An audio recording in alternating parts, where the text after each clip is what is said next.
Here we go. We are recording. Hello, and welcome to season 20 of the Porch League.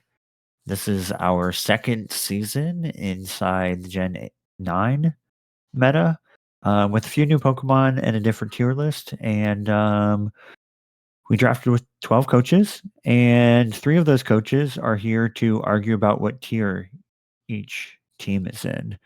So I am here like most of the time. My name is Kyle Berditto, but who else is with me?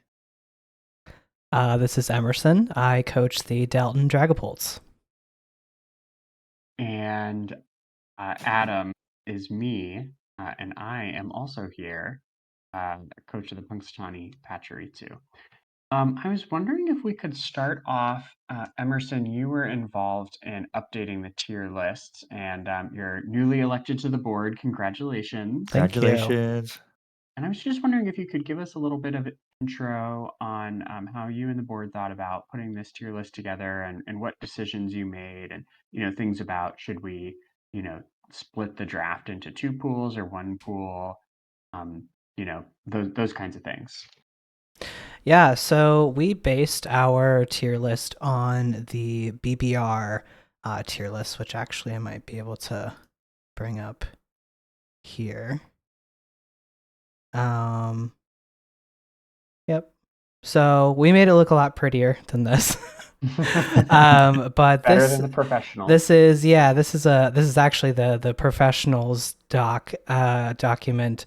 It has some YouTube stars of Lord MV and Pokeaim MD who are trying out doing Draft League again.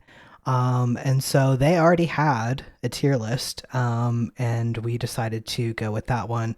It's much different than the one we had last season, where our smallest tier was 4 points, and now this time we have all the way down to 1 point. But what happened was we had a point total of 120 points to draft exactly 10 Pokemon, and it turns out that not a lot of people actually used all their points. And as Kyle correctly pointed out just before this, in the BBR, Go to the rosters tab. yeah. 1, 2, 3, 4, 5, 6, 7, 8, 9, 10, 11. So we used their same point total, but we drafted one less Pokemon. Whoops. So functionally, it ended up being a free draft where in a free draft there aren't any points and you kind of just pick what you want. I still loved having the tiers visible to give you a bit of a indication of generally how good Pokemon are. But I don't think anyone really felt like limited on points. The big limit was, even though we've added a few new Pokemon with the different exclusive event Pokemon that have come out, this is still a pretty small Pokedex. And so the bigger limitation was not the number of points you had, it was the number of coaches that were drafting the small number of defog users and rapid spinners and whatnot. The Pokemon were very limited. The move pools are very limited on these Pokemon, and I felt like 12 was about the maximum number we could have done. Yeah. Right. Well, in some ways, it's kind of fun because I feel like every season we always have Pokemon that are really amazing that are left on the board just because, it doesn't quite work out that anyone is going to take them. So, like last season, Annihilate didn't get drafted, for example. Even though it's amazing, it just like was it didn't wind up being the best choice for anybody. But in this season, or in this draft, you can see every Pokemon above tier 12 was taken, and there's only 3 or 4 Pokemon available that are still on the board that are above tier 8. And so people really, all of what this league considers to be the best Pokemon are, were taken and are slotted onto teams. So I think that's really interesting. But yeah, more than the Pokemon, I think that Kyle, you're exactly right that the defog users and the rapid spin users um, are, we're so limited. And I feel like I'm still not fully acclimated to Gen 9, where certain Pokemon lost moves, and I'm always finding out new ones. Like during the draft, I drafted Klefki, and I did know before I drafted it that it lost Defog, but I learned that during the draft that it lost Defog. So that's like a huge hit to my team, just for example. And I just learned today that Weavile lost Knockoff. Like, what the hell? Yeah. There's all kinds of like weird things like that so I don't know if you all feel that way too, but we're just very limited. Yeah, I think both of us are probably pretty familiar with movesets. When this generation first came out, we developed our own document with what had what. So, but I think a lot of people there, even last season when I had a Rotom, I was like, wait, why doesn't it get fucking Pain Split? This is like half the reason why I like this Pokemon. Wasn't able to use Pain Split. So, Emerson, I feel bad that Adam gave you the floor about the board's decisions on things, and then I got excited. So, Oh, it's if you have okay. anything more else to say about that? Yeah. Also, sorry for the listeners. I'm trying to like adjust volume as well as we're talking. Maybe Adam, if you can talk a little bit louder, that would help. Because for some reason, Sure. it's not adjusting on my side. Sure. But no, I think that's all. Those are all accurate observations, and I have only been in the Porch League for, I think this is my 5th season, maybe 4th season or 5th season. But in all of the times that I've been in the Porch League, I've always been worried about points. And this is the first time where I wasn't. And it brought, I think, Adam, as you were saying, just a new type of anxiety of like, should I draft the best thing on the board? Or should I draft what's actually good for my team? And, I think I ended up with the most points left over of all of the different coaches. And I still think I drafted a pretty good team. But, Right. Like an it's example, your round 9 pick was a water type right. and 4-point Inteleon. And looking just straight ahead, I see Cloyster is there, Dreadnought is there. There are other water types that cost more. Barraskewda's there. There are a lot of water types that cost more. But it's like to see the utility of Inteleon as having U-turn, having haze, having a good speed tier, and being a special attacker in a generation where I don't feel like there are as many good special attackers. Like it's almost like, well, it doesn't really matter if it costs less because it checks the boxes for what you might want on your team. Right. Yeah, Right. and the water types that are there, I think you were saying like those are a lot of physical attackers, and I really needed another special attacker and something that was fast. So. Right. I'm a little bit concerned. I love this draft. It was really fun to just be able to like not worry about points as much. And Emerson, I know you have been in leagues recently, and I've been in leagues before where points aren't as much of a big deal. You Right. can kind of like build pretty top heavy, get what you like, and you still have enough points to get some mid tiers. But the thing that I liked about this draft, I really enjoyed this draft. The one thing I'm a little bit concerned about, though, and I've mentioned it in some of the comments, is some of these teams, they can field any of their 10 Pokemon, they can field any 6 of them on a given week and probably make an okay team with them because it's a lot of mid tiers and above on each team. And so I'm a little bit concerned that you just don't have, when you're team building for yourself, you don't have the resources like to check all 10 Pokemon on the other team. And I feel like you're going to be forced to try to check all 10 Pokemon on the other team. We've talked before about Pokemon that have like 4 move slot syndrome, where that's going to be even worse when you're like, dang, I need to I need to prep for their can you just swap to my team real quick, just on the bottom of the LFC? So on your roster sheets, they're ordered by their tier and then alphabetically. So if 2 things are in the same tier, it's in alphabetical order. According to points, my second worst Pokemon is the Hatterene. And you're going to lose to me if you don't prep for Hatterene. Yeah. Right. And so I think that might be the big issue with the free draft sort of approach, is just like how spread you might feel in team building. But I think it's going to make for a fun season. I'm excited for it. I mean, in some ways, that's great. Like, that's what we're always kind of pushing for is like, how do we make every Pokemon on your team viable? Like, I think that's one of the things that makes Draft League wonderful. And it has been kind of a bummer in the past to see, people see people who like will draft a whole bunch of top tiers and then like fill in with a bunch of sort of crappy one pointers at the end, and That they you pretty only much take once. their you only take them once, and we have our bench warmers clause, which is great.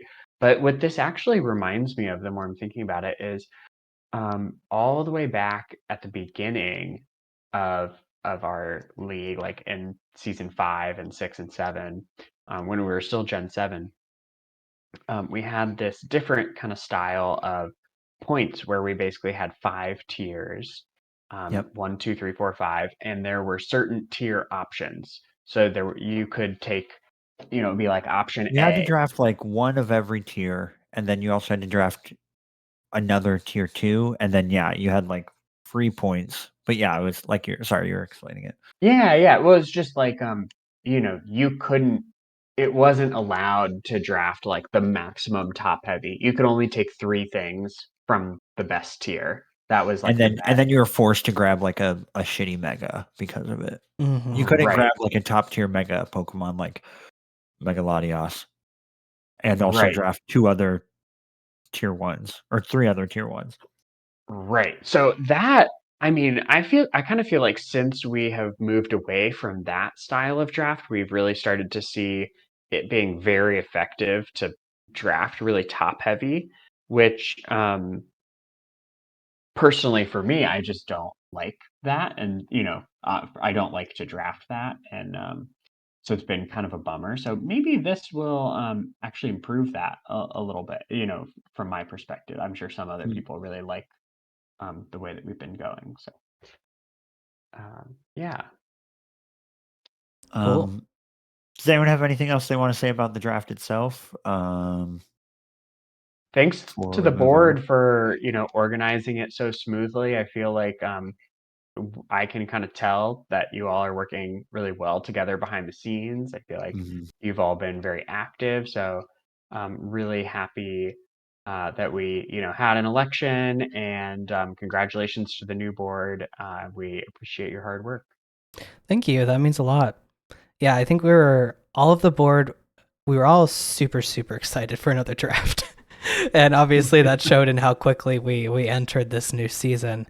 But it's been fun to just completely, nerd out about Pokemon every time I, look at my Discord and someone's having a discussion about where King Gambit should be in the tier list. I'm like, yes, let's go.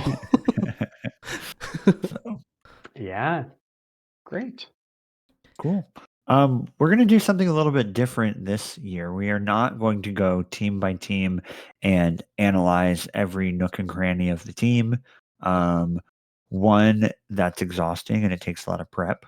2, I'm not convinced any of you watch any of this shit besides about yourself. So we're not gonna waste 2 hours of each of our separate time, which is 6 hours total of our time, for some shit that's gonna be watched for 10 minutes. So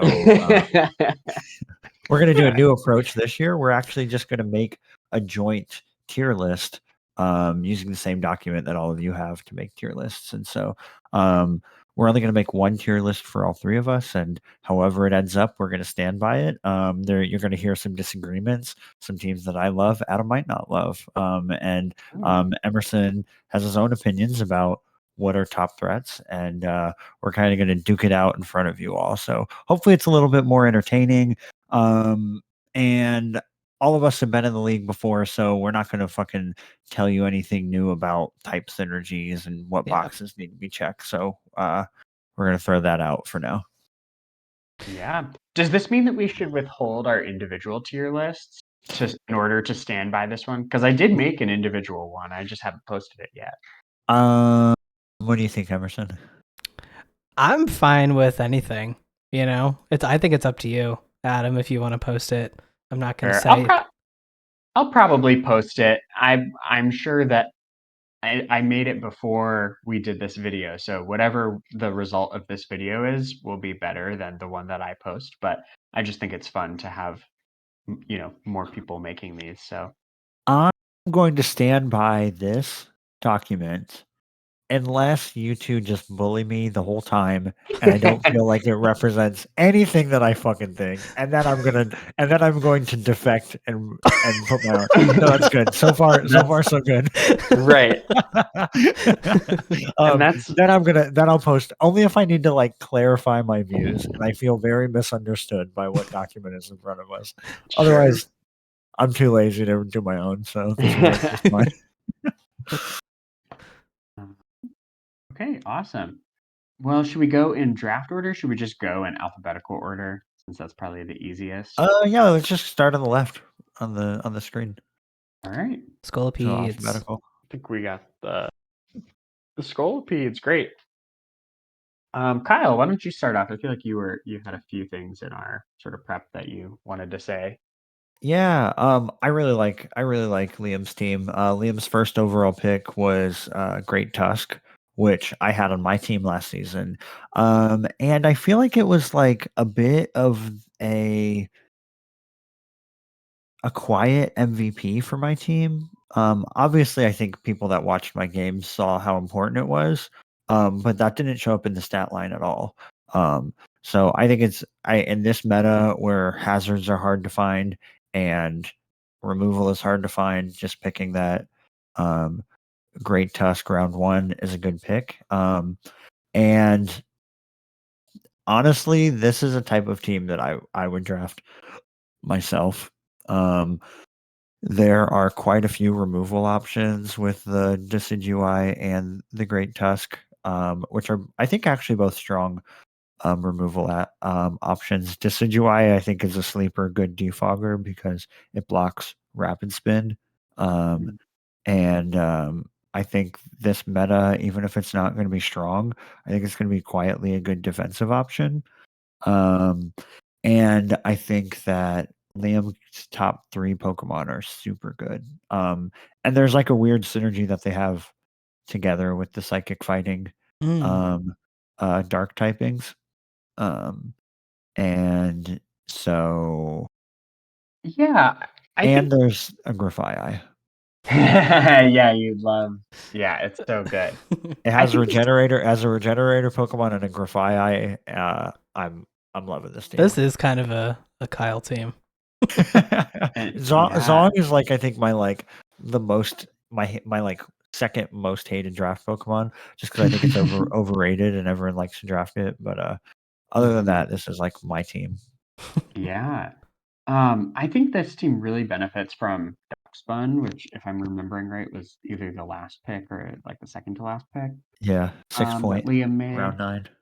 And I think the wish support is huge for this team. Pokemon, obviously, like Espathra and Hydreigon can, heal up, but also both can, like, Espathra had it last season. You kind of are going back and forth between, do I run Sub, do I run Wish, or do I run Roost? And anyways, I just think Wish support, Bronzong and Rotom Heat and Great Tusk are all Pokemon that if they had recovery, they'd be busted. And so anyway, I think those are, in my mind, that's a great indicator of like what likes wish support is, like what thing like really wishes that it had recovery. So I think that is interesting, but it's kind of awkward because like which Pokemon are you going to have sit out? Your top 6 are Espathra, Great Tusk, Hydreigon, Rotom Heat, Toxapex, Bisharp. And so what Pokemon are you going to have sit out to have Darkspun? So to get that wish support. So anyway, that's a little bit awkward to me. And then the other thing that I was going to say is that I don't really like Terra Steel on Hydreigon. I think you already have Bisharp, and you already have 2 actually really good Steel types. And I would prefer, especially just like with the consideration of Darkspun not coming very often, I would kind of prefer Terra Fairy or maybe there's another one, more creative, like Terrabug or something that I haven't thought of that would be good. But I'm a little bit lukewarm on the Terra option. Yeah, I did consider that with, I think Liam declared his Terra captain and types early.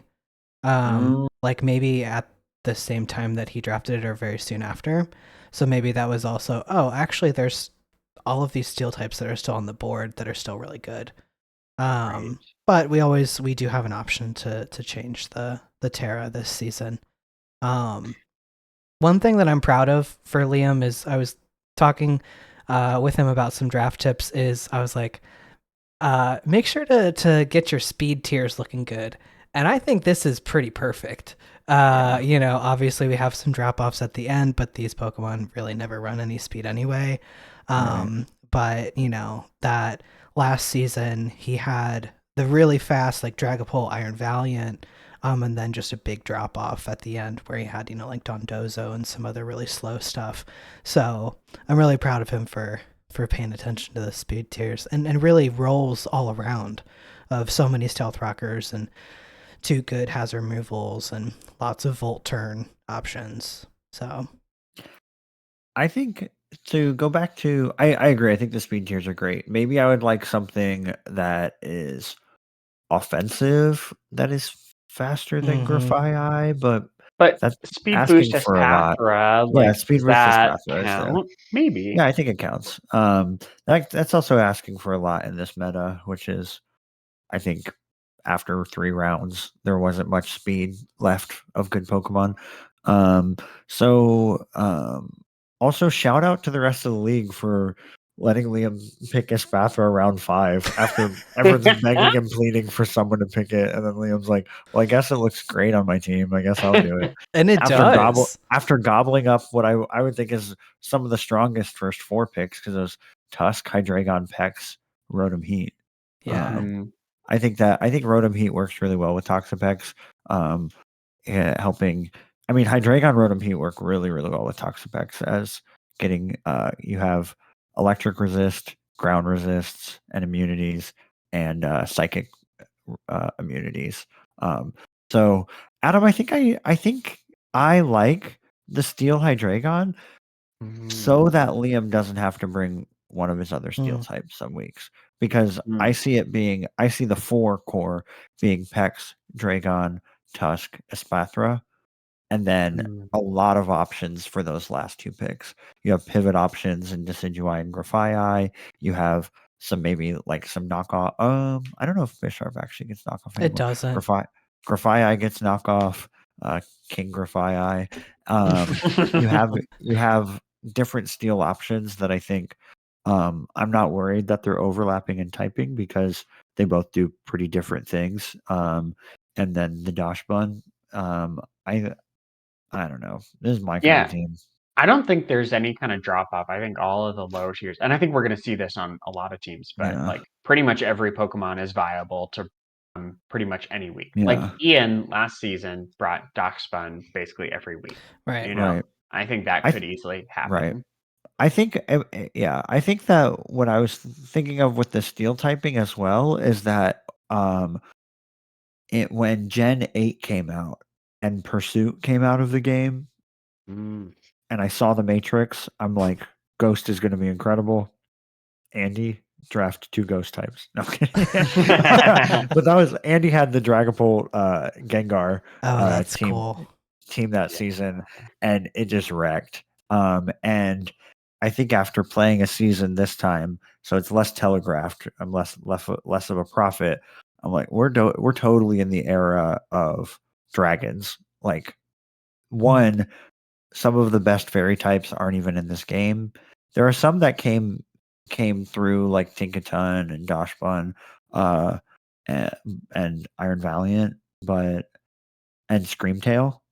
But like the fact that, like, speaking in Smogon terms, Hatterene is OU now, just I think goes to show the lack of really viable fairy, and when I say really viable, I mean like top tier fairies that there are. Where's Clefable? Right. There's some steel types that I think are lacking after you get off of the top tier steels. HÉireann, sad face. Right. And so Excadrill, my boy. And so I think that dragons are really strong this season. And so Hydreigon being probably one of the strongest dragons that's slower than the other strongest dragons. I think either a steel or a fairy type, I think is good as a resist to the dragons that you run into. Sure. So where do we Anyway, think this ranks on the tier list?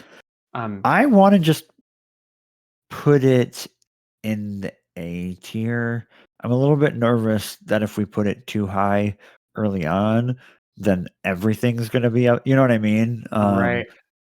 Well, maybe a different question. What's your guys' philosophy when you're making tier lists? Because what I usually do is I take the first team and I always put it right in the middle, and then I just start going. I'm saying like Yeah. relative to this team, like is this better or worse? And then the more I build it out, then the more I'm like, okay, I'm starting to see like a little separation here between like A and B, or between Yeah, like we'll call S and this. A Yeah, or something. we can call this like the default team, which I think checks a lot of boxes. I think I want to put it in the A like to start, but I'm cool with starting it in the B and building it up from there.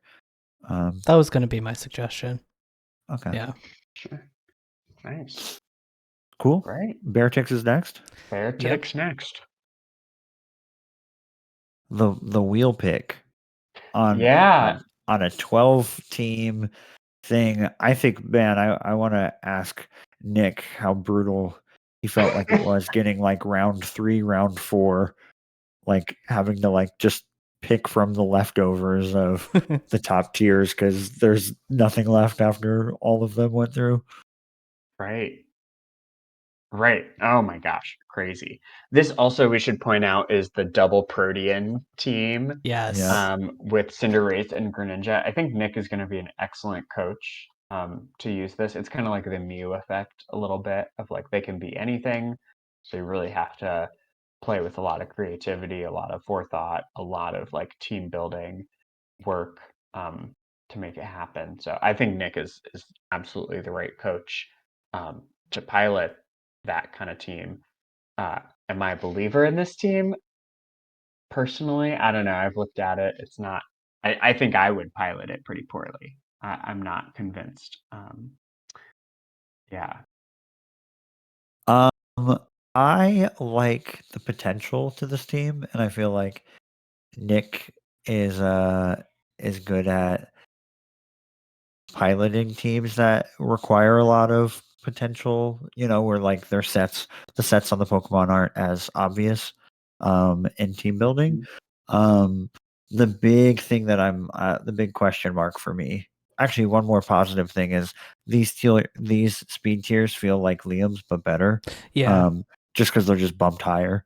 Right. But like the same type of thing. There's a lot of hazards on this team. Garchomp gets spikes and Stealth Rock. Cinderace gets spikes and T spikes.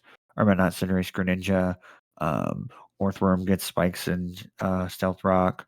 Bramblegast, I think, also gets Spikes. spikes. Wow. But the only hazard removal is Bramblegast. And it feels so sucky that the top tiers are going to have to come every week, and then just to have the damage output that Gen 9 requires, and then a Bramblegast is going to be there, and then it's kind of like, well, what do I have to do these last slot or two? Staraptor doesn't have defog. And Florges and Rotom, they all lost it. Like, holy crap. I think And this you're- team would have been better Gen 7. You're not even going to want to run Court Change Cinderace because you're going to be like spike stacking and stuff. Right. So I guess Cinderace is another removal option. But yeah. But I do think in that, there is the option that Nick will just want a hazard stack and then force the other team to defog. But even then, you're going to want to run Bramblegas still, so you have your spin blocker. Yeah. Yeah, you're right. That sucks.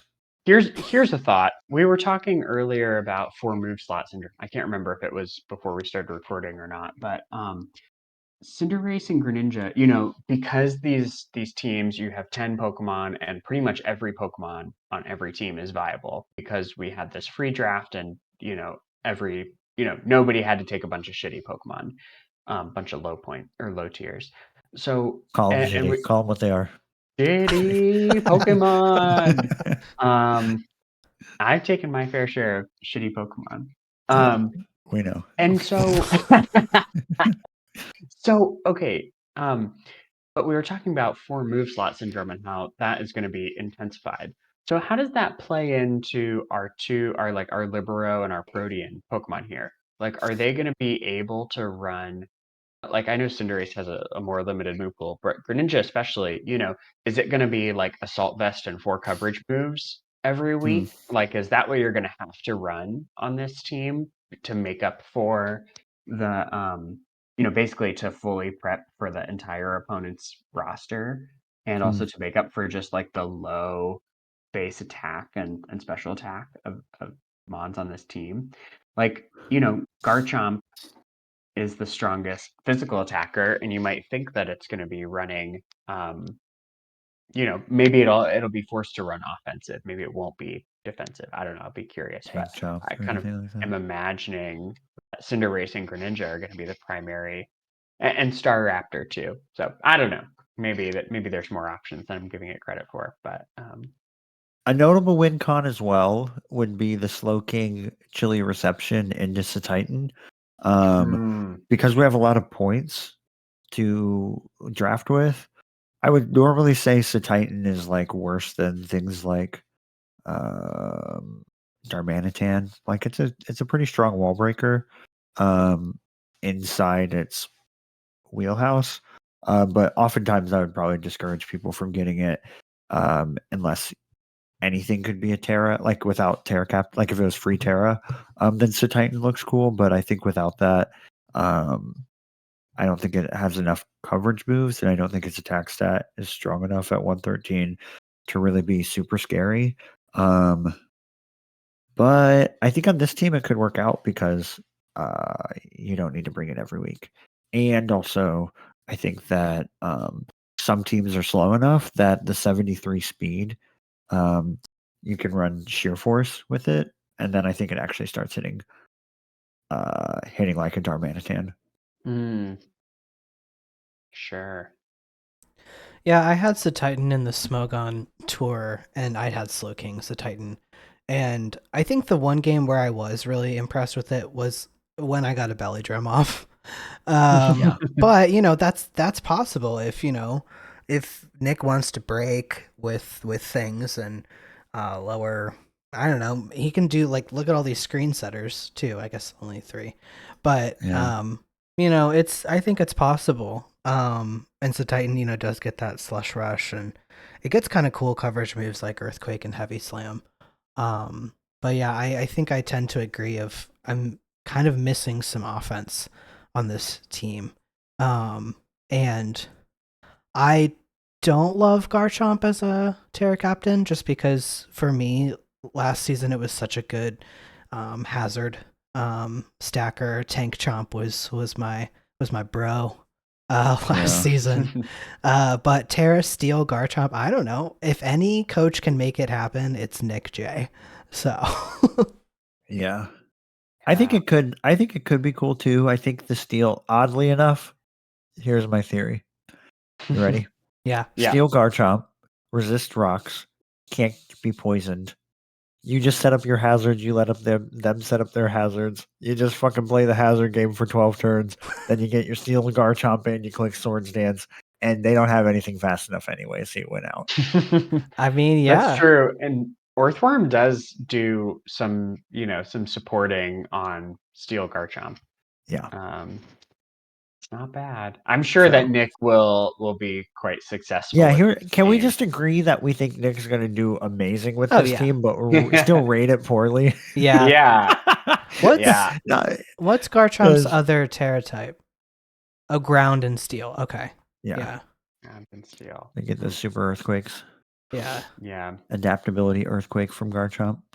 Yeah. Oof. So where do you guys want to rate this compared to Liam's team?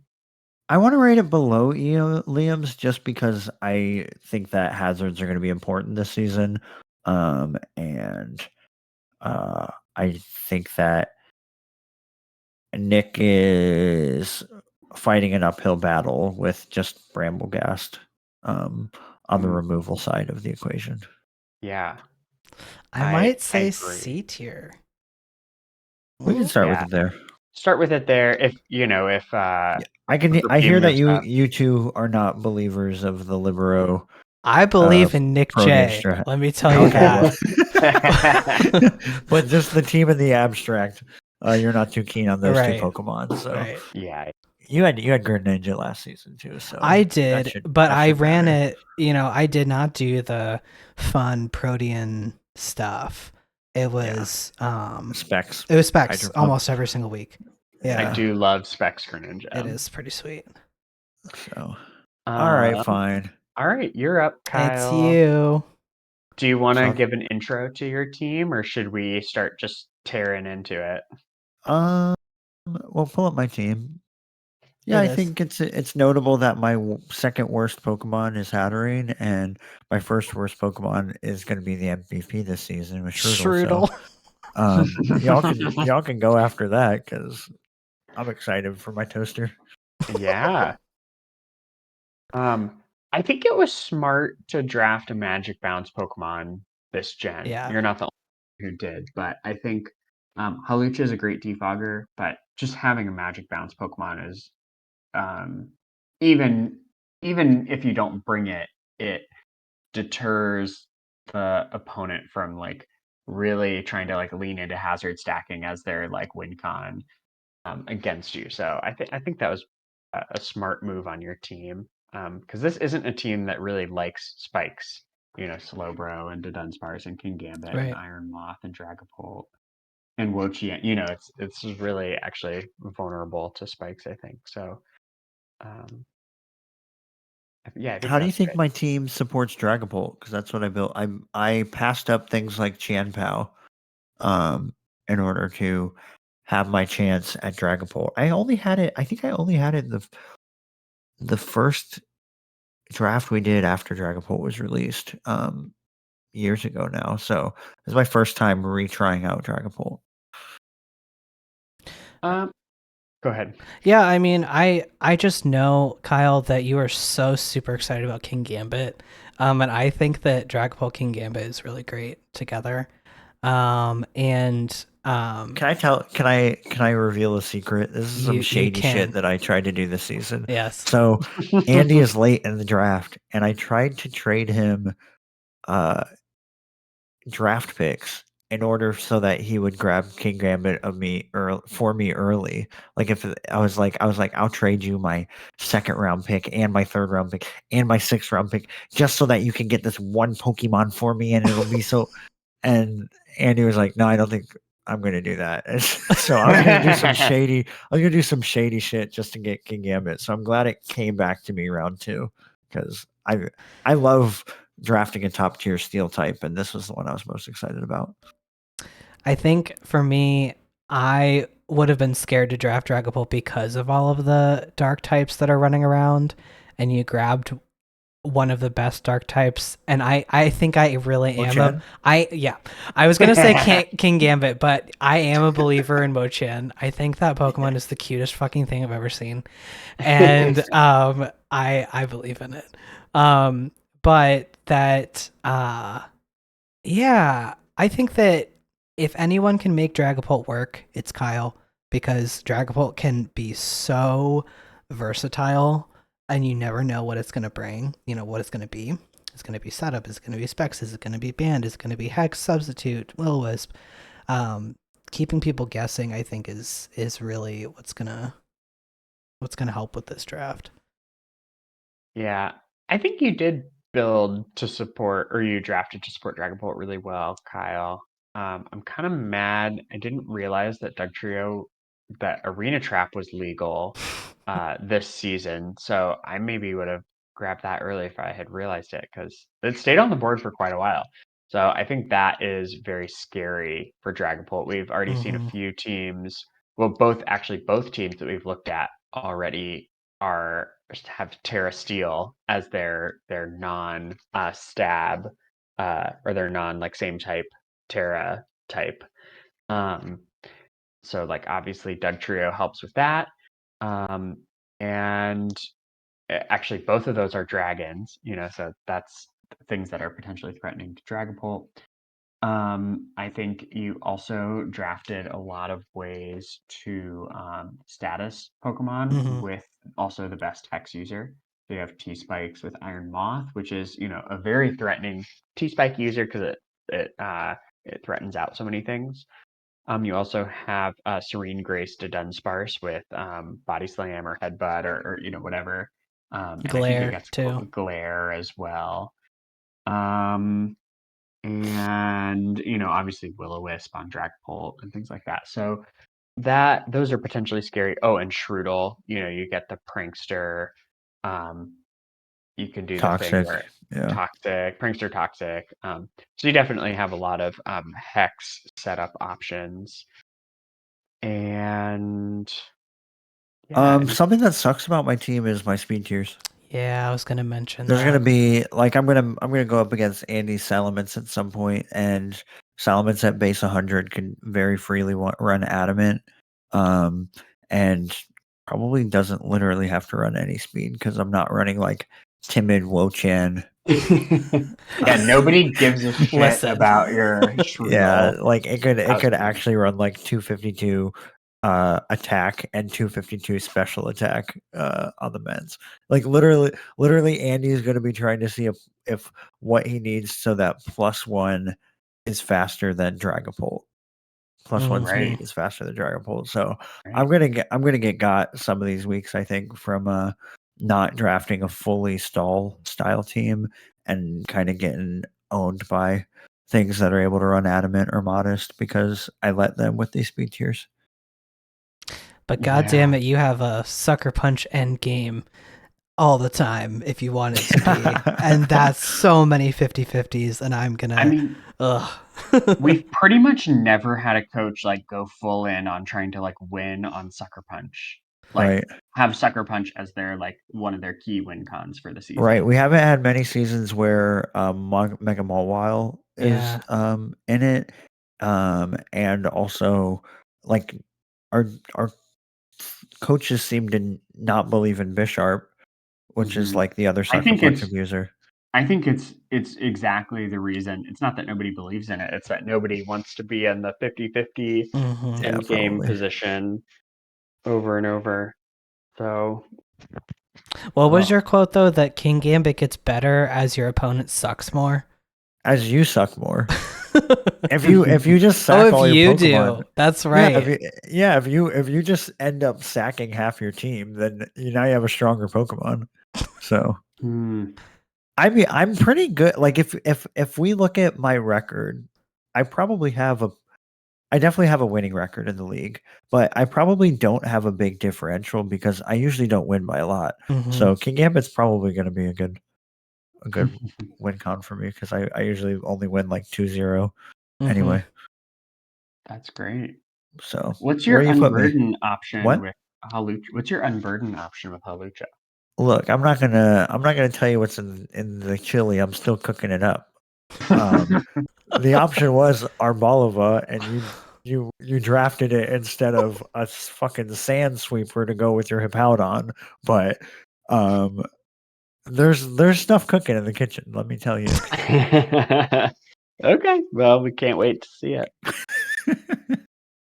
Yeah. I'm gonna be running. I'll run Limber one week just so I can counter your nuzzle. Right. Perfect. Yeah. Okay, great. Well, where does this team rate? I like this team more than Liam's. Me too. I put it in the same tier, but in front Higher. of Liam. Yeah. Cool. I hope your speed tiers don't come to haunt you, but I think they will. Yeah. We'll see. It's notable that we're complaining about my speed tiers when I have a Dragapult. Like there are going to be some teams that can't like that. I'll just be able to win because they're Scarfer dies. But you are right that the speed tiers are going to haunt me too. Yeah. It's going to be my blessing and the curse to speed on my team. Right. Can you please run like Choice Scarf Wo-Chan one time? Oh yeah.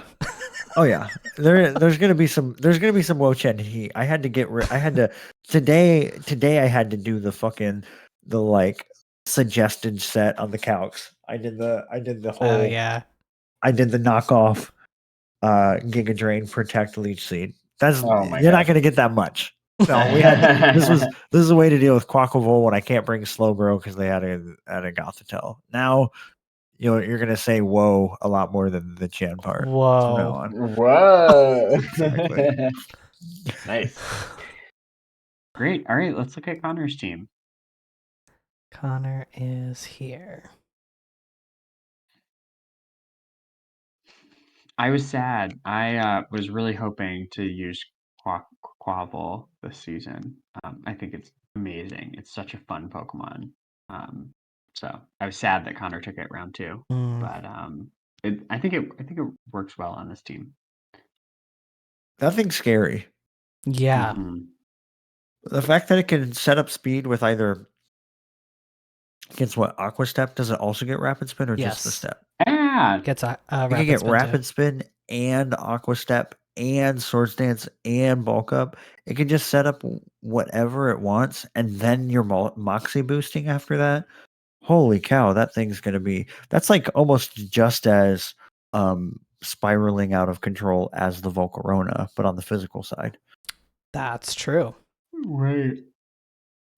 Yeah, this is a very scary team. This is the kind of team that can set up in your face turn 1 and you can't really do anything about it. Or not you can't do anything about it, but there's no real repercussions. Right.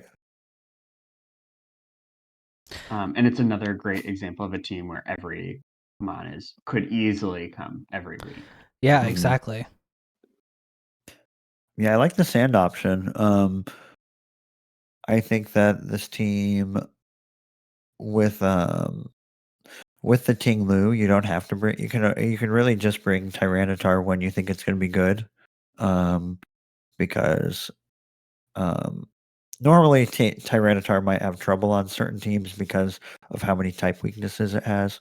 So you can just bring Tinglu most weeks you want, and Tyranitar when it'll be good. I almost feel like because of the Tinglu, Tyranitar can run like Dragon Dance sets. Yeah, I would love to see offensive Tyranitar. Offensive Tyranitar could be really fun. Yeah, I think I really like the first 3 on this team, looking just at the order they're listed there, plus the Rotom-Mow. I feel like those 4 can come every single week, and then it's a question of what you bring for the last 2. Yeah. How do Fire, we feel water, about grass, fire, water, grass core plus the ground type. How do we feel about Gothitelle? Has it been legal in our league before? It's been legal without Shadow Tag for. It used to just be like a tier 5. No Shadow Tag Gothitelle, but then you just draft Musharna or something instead. It's been in our league a couple times. It's just been passed up. Yeah, because of the points. Yeah, Shadow Tag is great. I think Frisk is not that many Pokemon get Frisk, so that's kind of cool that Gothitelle can serve that function too. It feels like Shadow Tag is like it's almost like running Torrent Quaquaval. Like there might be a reason for it, but Moxie Torrent is almost always suboptimal to the Moxie set. That it feels like if you're going to bring Frisk, it's almost always going to be suboptimal to the Shadow Tag Gothitelle. Right. I play Connor today, and the prep. Even if Connor brings Gothitelle only once this season, to properly prep for Gothitelle is annoying as hell. Like it should require as much thought and like care as prepping when you go up against a Ditto. Like against Connor's team, I have a Slowbro, which looks really good into Quaquaval. But if I get trapped, I don't have teleport anymore. I don't have anything. I just lose my Slowbro to the Gothitelle if I'm trapped.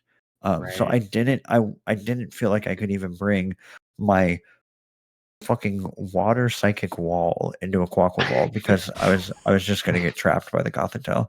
Damn. So Right. And yeah, even if you're like running Shed Tail on things, that's what I had. I had Shed Tail Slowbro on my team until last minute, then I swapped it out. Shed Tail? Or Shed Shell. Sorry, Shed Shell. Oh, Shed Shell. Okay. Yeah, but you like know who should get Slowbro of all the Pokemon should get Shed Tail. Yeah. Oh my god. it has a fucking shell on its tail. Can you imagine Regenerator, Shed Tail? Oh no. Slow. I know we have our Cyclizar too, but I am excited about Lycanroc. I mean, not excited to play against it, but I don't think I've seen that Pokemon really shine, and I've heard it talked about a lot in a lot of draft leagues. And I think the Accelerock option against a lot of the top threats, Chi-Yu, Chien-Pao, is really solid. Yeah. That's a great point. Accelerock on the top threats. Ooh. Someone explain to me why Mimikyu doesn't seem that threatening on this team. Am I just like missing something? Does it just look cute? The sprite looks cute. This one, or like, I mean, what am I? In my other league, someone had Mimikyu who also had the broken ass Ursaluna thing, and I think some other Trick Room abuser. And so Mimikyu would set up Trick Room, and it always gets up Trick Room because of the disguise. I mean, usually. Right. And then you go into that Ursaluna who does like the Choice Band or even just like Life Orb, Headlong Rush. Oh my god, I have never seen an HP bar go down so fast. So I think that Mimikyu can be very threatening if you can use it well on Trick Room teams. I don't really see a Trick Room option for this team. Also, maybe... I just don't know what Mimikyu does. I guess it does Swords Dance, Shadow Sneak, Play Rough shenanigans. I think its set just is like in the shadows of the other two setup Pokemon on the team. Right. Is there something about, we have a lot of the new really good Pokemon are dark type, and I guess Mimikyu has Play Rough, but I don't know. Is that anything? I don't know. I think we probably are, as in general, I think our league sleeps on Mimikyu because I think it's probably better than the amount of times it gets drafted. But I don't really know what'll make it good. Sure. So we'll see. Yeah, maybe if every single one of his Pokemon were not already super viable. Right. Exactly. You know, Mimikyu could be kind of like the sleeper lowish tier. But right. Amazing. This tier list was so weird for me. Like normally I think of Mimikyu as quite a high tier. Certainly in the top half.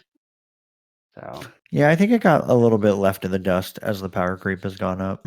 Like I know what's its base attack? 90, 95, 90. something like that. Yeah. Yeah, 90. Yeah. Which at some point was great because there weren't many play rough users with that high of an attack stat.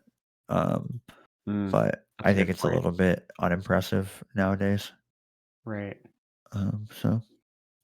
But I think that this team is super threatening. I think this team might be. It's hard because it's slower than my team, and I don't know. I think it's right around where where y'all put my team. I think that Gothitel's annoying as hell. I would say definitely in the same. Yeah, like next to you. Sure. Can we just click back and forth between this team and the Scolipedes real quick? Just like quick compare those two. I mean, you should put it up there right next to them. I think that's probably right. Okay, so this is Connor's team and this is Scolipedes. Go back to Connor's.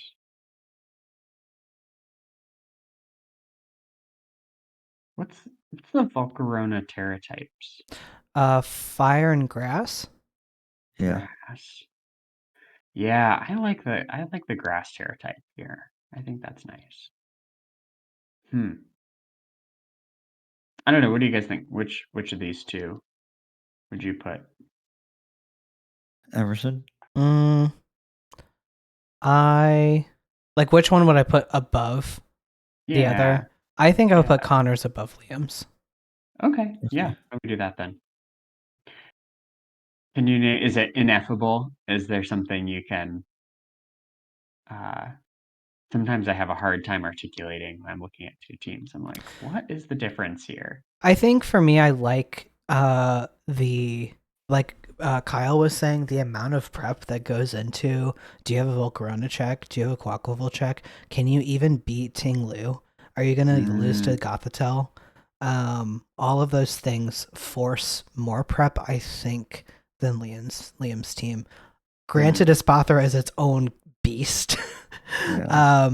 But for me, because of the setup options, I get more nervous trying to prep for this team. Sure. I think they're similar. I think I would put the other team up above it, but I think it's a coin flip, so I'm cool with where it is right now. Cool. Yeah.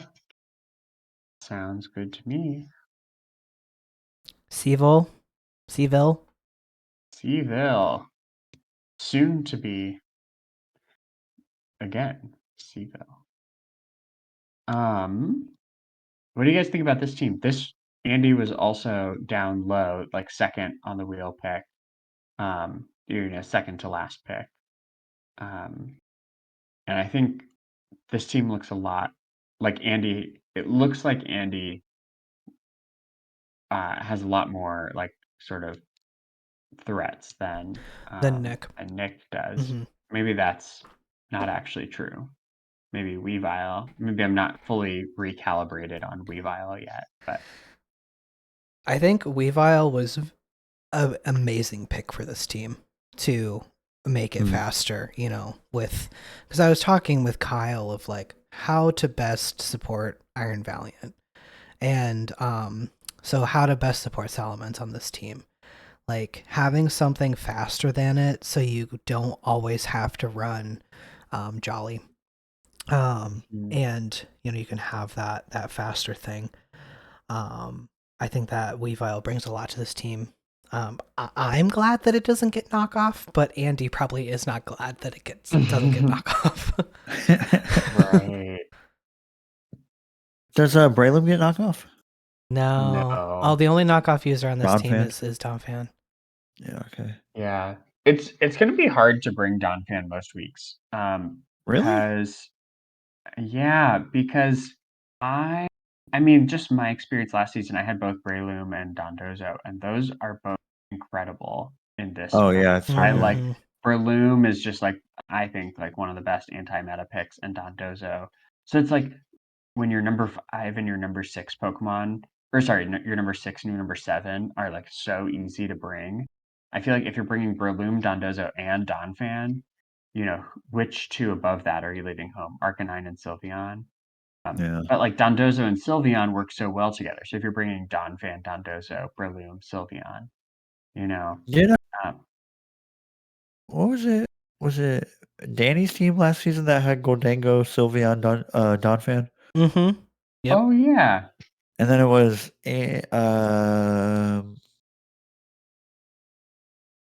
who had Roaring Moon last season? Nick. Nick and And Chris. Chris had Roaring Moon, or Nick had Roaring Moon, Goldango. Roaring Yeah. Moon, Goldango, Sylveon. Mm-hmm. Yeah. Okay, cool. That's right. This is kind of like that. It's kind of like both of those. I don't mean that. I was like, how have I seen these cores before? But yeah, it's kind of. I think they work. I think they're a little tried and true. This I feels think like such a draft league. It does. Yeah. Yeah. Even to like get Goldango in there too, as like, which will now be a draft league staple forever just because of its cool abilities and typings. Yeah, I think Salamence is a really, really good Terra captain. Yeah. Even when you can draft, or even now that with this season we have higher tiers that can be Terra captains, I think that Salamence is still one of the better ones. Anything with Moxie, I think is a good. Anything that can like kind of like you hit get the dominoes going, could be good. Anything with Dragon Dance, but I think Salamence is one of the best Terra users. And I think that this team supports Salamence well. Maybe it would be better to have a few more pivot options. Yeah, because that's it's what going I'm to be a lot thinking. of hard switches. But I think typing wise and sort of like the defensive cores, really from Goldango, Arcanine, Sylveon, Breloom, Dondozo, Donphan is a defensive core. Definitely. Yeah. Yeah. And so I think it's that he's gonna have a fun time kind of titrating those to be what they need to be each week. And I think they'll do well with the Salamence. Yeah. I think Ditto fits really well onto this team too. It's going to be such a great option, and I think Ditto is the thing that's elevating this from like the sort of what I call maybe like add my fatal weakness, which is drafting a team that works all together as 11 or 10, but it doesn't work as 6. I think Ditto is the thing that's holding this together so that it can work as only 6, because if you really Right. need that extra for that extra, you need that like special counter or something like Ditto can really like fill that role for you, I think. Yeah, I think so too, because there's like Gen 9 has a pretty big power creep. And I think this team has some of that power creep in the sense that Dondozo is, I would say, this generation's wall. Yeah. And Sylveon has kind of had a little bit of like a passive buff by other fairies leaving the game.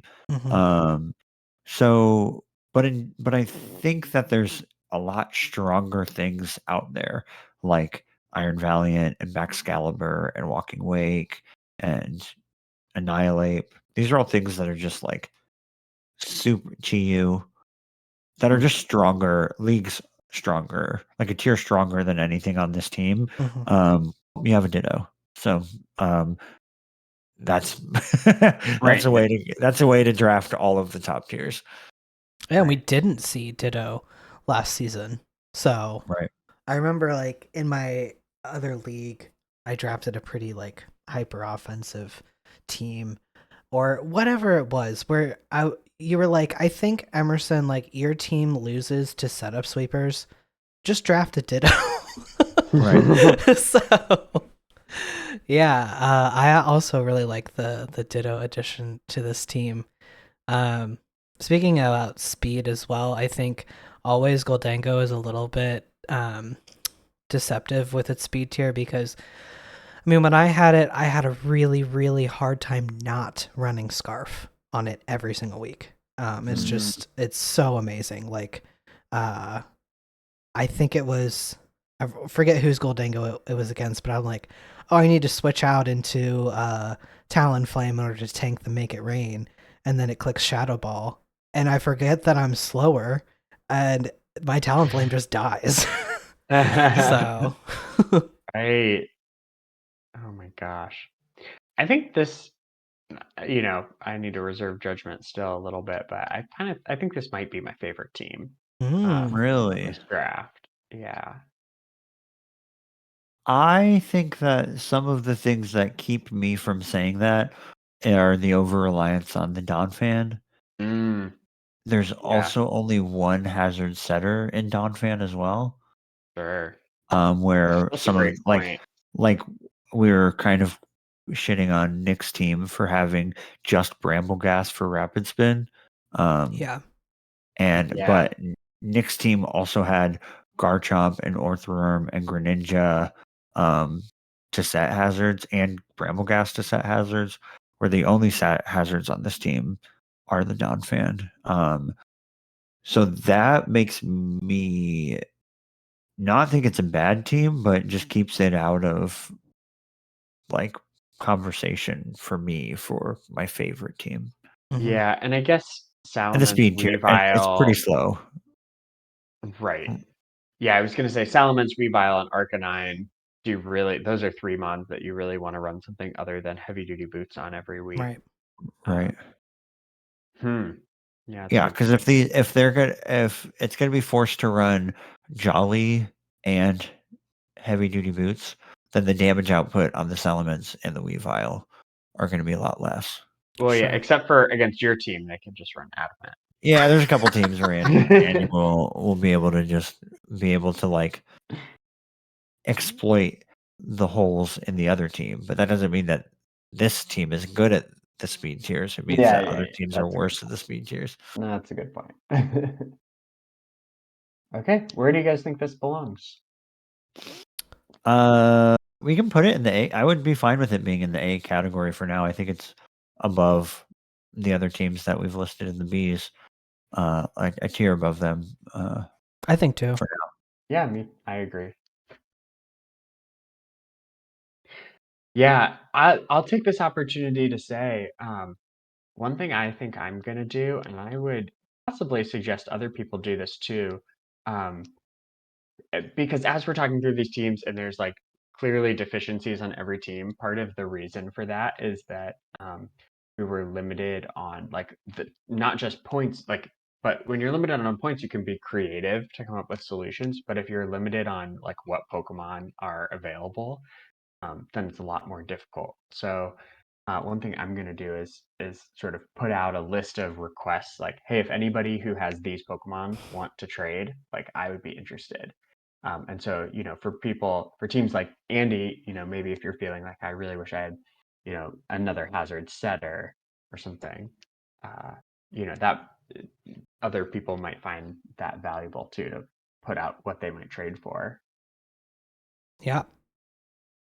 That'd be fun. I think it'd be really cool because there are certain things that people would like almost give out anything for. Like, oh, I would give anything for a better defogger or a better hazard setter. And like, oh, would you give me your Annihilate? Maybe. Maybe. So if someone made the right offer, I might. I was thinking too how you were talking about how Doug Trio caught your eye when you're like it got an arena drop and you're like, oh, Doug Trio's 12 points. You know, it's 12 points on your team. That's also a ground type. Sandy Shocks. Let's have a discussion. But we can do that. We can do that off the clock or off the recording. Sure. Great. Well, let's talk about you, Emerson. Cool. This is my team. I was first pick. I was so torn on what to get first pick. Because I do have Torn at home, aka Cyclozar. So I think that has to be its nickname. Yeah. Oh my god, it's so good. I really wanted Iron Valiant, and I really, really, really wanted Corviknight to go with it, but I was like up multiple nights in bed being like, Corviknight's not going to come back to me. How am I going to support this Iron Valiant? And then I was like, why am I thinking so much about this? But also like just in talking with Kyle, Iron Valiant is something that is difficult to just automatically know what you need to support it. And we were kind of listing out like, what does Chen Pao need? Chen Pao needs like a fighting switch in. It needs I don't remember what else we were saying Chen Pao needs. But anyway, I decided to draft Iron Valiant because I really want to use that Pokemon, and Corviknight ended up coming back to me. And that was the best day of my life. And also the Baxcalibur was still on the board. And I'm so excited to use those top three. You sniped Sandy Shocks from me, but nice. I wanted actually to possibly draft Clodsire and Sandy Shocks, but I knew that Clodsire was also a good support for Iron Valiant with the fairy switch in. As you'll notice on my as you notice on my type chart, it's like fairy weakness, fairy resist, fairy weakness, fairy resist, fairy weakness, fairy resist, fairy weakness. So I'm like, bouncing back and forth between this fairy stuff.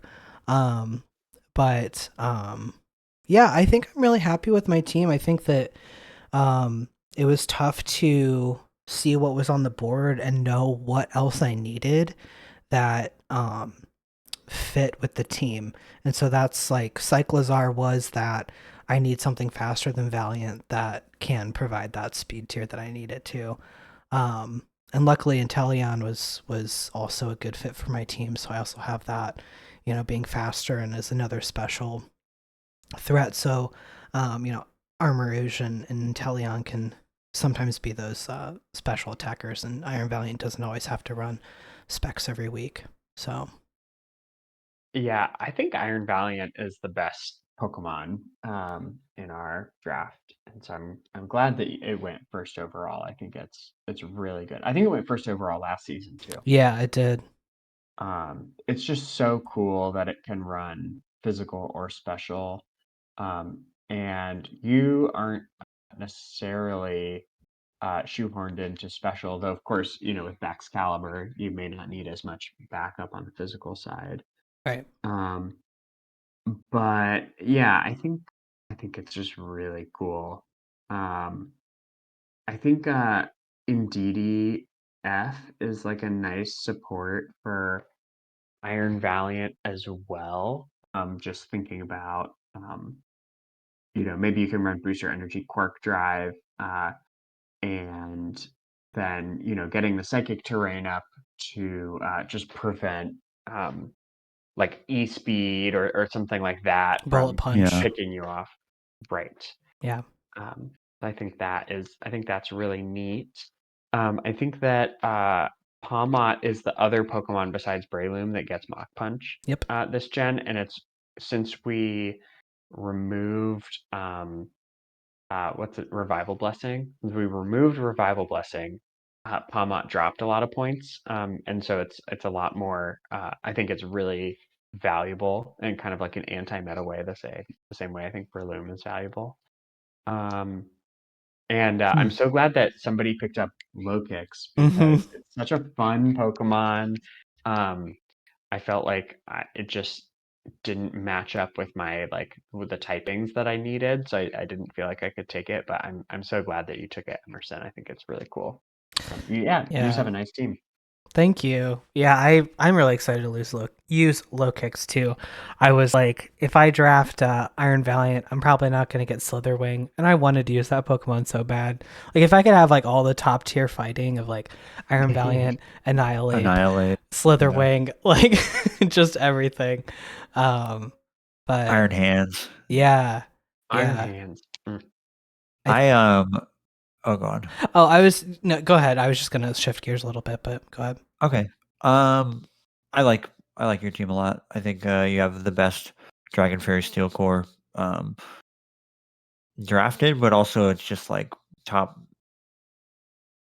like probably the best fairy type in the game, probably the best steel type, and one of the best dragon types. So of course, and you got them all on the same team. I think that with the way that this generation is, unaware Pokemon are really strong in the meta. You drafted a good one, not one of the best, but a good one. It's hazard stacking is annoying, and access to recover. Some of the other unaware Pokemon don't have access to recover. They rely on things like rest. So Clodsire is super annoying, and I think it pairs really well with the Corviknight. Mm-hmm. I really like Inteleon and Cyclizar faster than Iron Valiant as ways for you to potentially check checks to Iron Valiant with those things. Pretty much everything on your team besides your offensive Pokemon and Clodsire has Baton Pass or has a pivot option. Is that actually true? So excluding Baxcalibur, Clodsire, and Iron Valiant, you have U-turn on Corviknight. You have U-turn. But this Armor doesn't get anything. Okay, and then Baton Pass and U-turn and U-turn. Yeah. So where like another A tier team with Andy doesn't have the pivot options. I think you have a lot of pivot options. I think your hazard stacking is a little bit better than Andy's, and I think your hazard removal is a lot better with Corviknight and Cyclizar. Mm-hmm. So I think this is I don't think it's like maybe it's S tier, but Ooh. I'm okay with putting it in A tier for now, ahead of Andy's team. But I think it might be a version of an S tier team. Sure. I don't know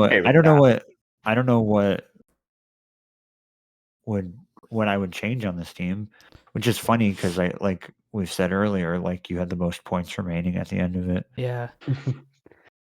Can you say? Go ahead. Oh, can you say a few words about how you came to Terra Electric on Baxcalibur? That's not what I was expecting, and it's totally apparent to me. If it's secret, you don't have to share. No, it's not very secret. I think like if I don't bring Palmot every single week, my answers to bulky waters are very limited. Clodsire actually is a pretty good bulky water counter if I run Water Absorb and I can just Toxic it and, put it on a timer. That's like a passive. It is, yeah. With water types. Iron Valiant does get Thunderbolt, but nothing that is super super threatening. So that was really the what does my team needs another answer to bulky waters. Why not have an extremely strong physical attacker also have a stab electric move? Works really well too because the Baxcalibur is running those ice the ice moves and the awesome dragon move that it gets. Right. But yeah, having just stab electric is good into that. I think it also does kind of turn this into HÉireann Black, doesn't it? Oh yeah. That's funny. That's a cool way of thinking about it. I think also it's HP defense and special defense of 115, 92, and 86. Having a Terra type that swaps you so that you only have one weakness. Yeah. Is pretty good because it's going to live neutral hitting attacks with that speed or with those defenses. Right. So I think it works as a defensive one, not in the same way that like Terra Steel does, where you resist a lot of things, but in the sense of like you're not weak to a lot of things. Right. Yeah, I think possibly I might consider like the other one that I was really thinking of was Terra Steel, and having also people don't want to hit you with the fire move anyway, like with the thermal exchange is kind of nice. Also having Armarouge with Flash Fire helps with like a fire switch in, but we're gonna try electric and see how it goes. So the other alternative would be Terra Grass Armarouge. Yes, I did think about that. Yeah. I don't think you're going to bring Armarouge every week, and I know you're going to bring Baxcalibur every week, so it feels like Baxcalibur is the better Terra captain. But Armarouge, I think it'll be cool to see people use the Ceruledge and Armarouge duo this season because I think they can be really fun. and with the weak armor, this is like probably the first Pokemon that are good that get weak armor. Yeah. So it's cool to see. I'm not going to spoil the sets, but you can look them like they're running up on the OU ladder now. So those are some cool. And also, if you wanted to run Flash Fire with Right. Terra Grass, then that's That's even cool. one less. Oh, that's fun. Even one less weakness there. Nice. So, Cool. but Well, I really like this team. I think it's Me strong. too. I think Cyclizar. So we made those jokes at the beginning about Cyclizar being torn at home, and really it's without Shed Tail. Its base speed is 121, which is the same as Torn T. It gets Regenerator. It gets U-turn. It gets Knockoff. It gets Hazard Removal with Rapid Spin, and it gets a really, really strong special attacking move that misses all the time in Draco Meteor instead of Hurricane. Yeah. Liam missed a Draco today too. Yes. It happens. So, just happened. This is either torn at home. I've seen it called Tornadus C. That's funny. Oh my god! I had Those are Cyclizar in my Scarlet run through on the Switch, and its name was Dirt Bike. So, oh yes, yeah. I love a dirt bike. Oh yeah. Okay. Do we want to put this in A tier, but at the front? Cool. Or do you want I it say to let's go just put it. S tier? I say let's put it in the S, and maybe we bump Sure. it down if other teams are. But I want to use. Maybe we don't use the D tier because I don't know if there is a D tier team, but I want to just be ballsy about it and put something in the S. All right. Sounds good. Alrighty. Haxorus. Let's go. My Durgy boy, Skeledirge. I'm so glad that it's being a Terra Captain. Best fairy. It's literally like underneath Iron Valiant, Skeledirge is the best fairy in the game. All right. Yeah. I agree. It's up there. This team is interesting. There is a strong top 6. This order is different than I think the order on the that they were drafted in. But in the order they were drafted in, it was Roaring Moon, Skeledirge, Scizor, which is a really cool Dragon Fairy Steel Core if we're going to play on the meme. And then there's also Gastrodon and Gardevoir. Interestingly, their last 3 picks was the Rain trio. Pelipper, Kilowattrel, Tauros. Yeah. And I think that Tauros and Kilowattrel can both play specific roles on this team without the Pelipper there. Even Pelipper, I think, can play a role, even just simply to nerf attacks going into Scizor and Heracross. So I don't know. I kind of really like this team. Yeah, it's good. I really like I almost feel like Scizor is the center of the team. Where it's like a really strong, I'm getting like really strong defensive Scizor with the Drizzle support from Pelipper, and then also, it's such a good defogger in a season where, not that many Pokemon get defogged. I guess it did lose knockoff, which is a bummer, but still still gets things like U-turn and it did get close combat. Okay, that's great. Yeah. That's great. So I don't know. That's just like, I don't know. I'm just getting that as kind of the center. And building towards supporting Roaring Moon and Skeledirge. I kind of feel like if there's like a hesitation with the team, it's that I think that Gastrodon is going to have to come more times than I would like if I had this team. Being the only stealth rocker, there are spikes options with the Heracross and the Toedscruel, but Toedscruel's hazards are sometimes clunky because of its ability, Mycelium Might. You're kind of like accepting that you're going to take a hit. Right. Not all the time, I guess. You can kind of like scare someone to swap out, but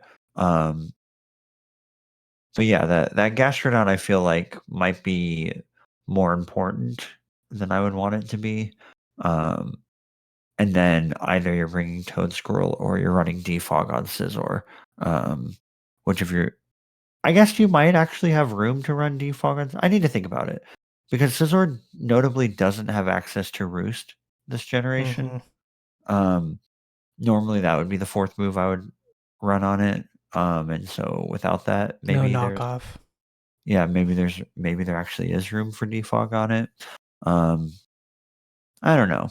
I think that as much as I like the options on this team, it feels like it doesn't quite make sense the way that I think Andy's team and your team, Emerson's teams, just like make sense when I look at them. Yeah, do you think that the rain option is kind of like being its own sort of isolated segment, helps create that feeling? Or Maybe that's partly it too. I think it's smart. I was even thinking like, should I draft either a terrain or weather for my last couple picks once I already since we had a lot of points and I already had built out what I considered to be my core. So I like that it's on this team. And it feels like enough is there that you have to prep for it, and then they don't even need to bring any of those Pokemon to field a decent squad.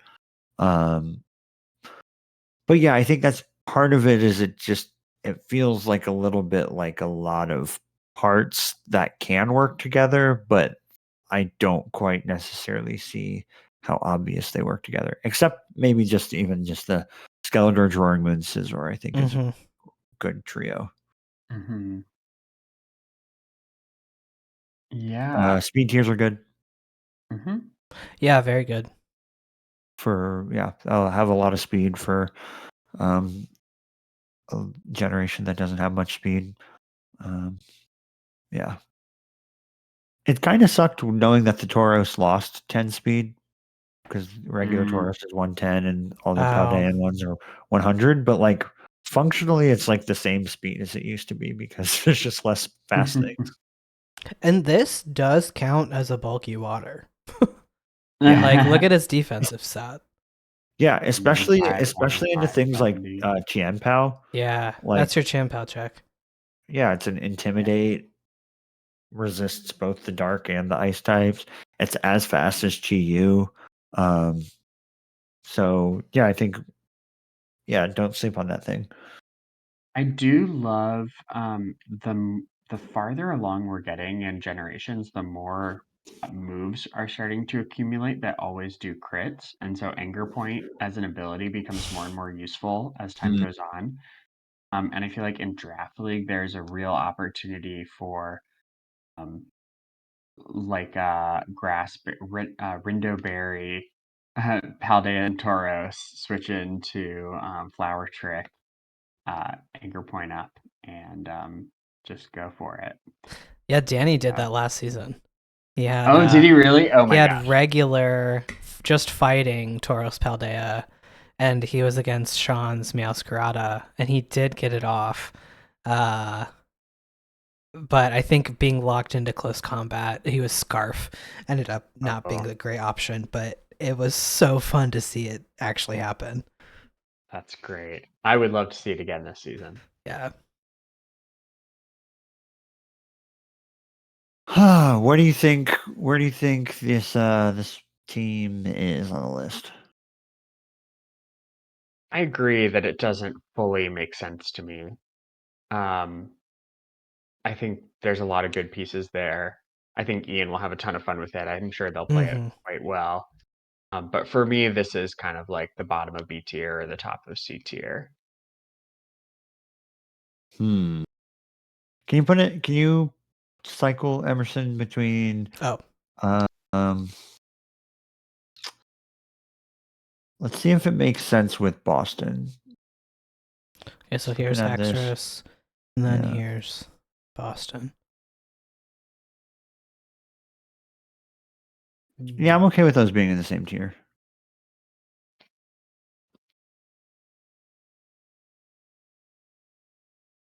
Yeah, does this also have an offensive problem that we didn't really talk about? No.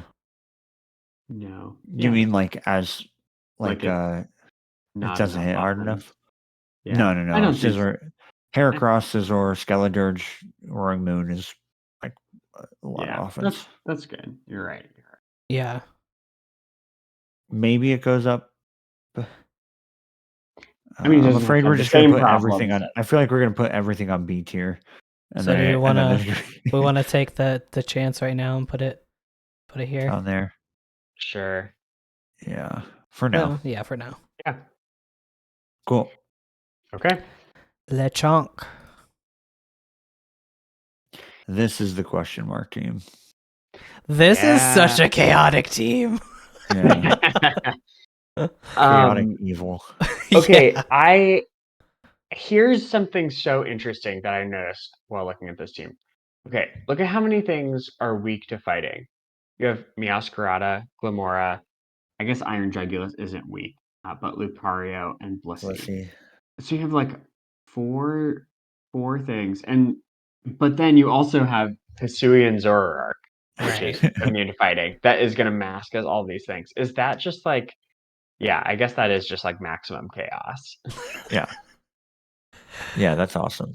I do see the glaring fairy weakness as Specs Moonblast GG. I mean, what's clicking Specs Moonblast this generation? Your Pokemon? My Pokemon. Sylveon. Honestly, Screamtail special attack is like base 50. Gardevoir's a sleeper. Specs. Actually, there's a couple of them. Gardevoir, Hatterene. There's a few. But yeah, there's definitely going to be. That's definitely tough.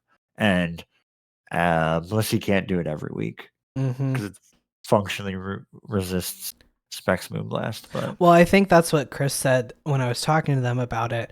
I was like, "What are you going to do about your fairy weakness?" They're like, "That's why I drafted Blissey." So yeah. Good point. That's funny. Yeah, this is definitely like a lot of. I love the Glamora. I love the pivot options with the U-turn Meowscarada, Volt Switch Iron Hands, U-turn Zoroark, Grimmsnarl Parting Shot, U-turn Iron Jugulus. That's awesome. I think that's really gonna add to the confusion and be very annoying with if Glamora is able to keep up the toxic spikes from its ability. And like some stealth rocks. I think the longer this game lasts, the more hard it is for the opponent. And then you have the wish support on the low end with Vaporeon, and I don't think Blissey gets wish anymore, but it does get soft boiled. Is that correct? It does not get wish. It does get soft boiled. It gets healing wish. But right, it gets soft boiled, but it doesn't get wish. But the Vaporeon definitely still gets the wish. So, which I think is a very strong addition to this team. Right. So, this is maybe asking a little bit too much based on the draft that we had, but Zoroark and OU is really freaking good as a lead because there's just really, really, really strong Pokemon in the tier.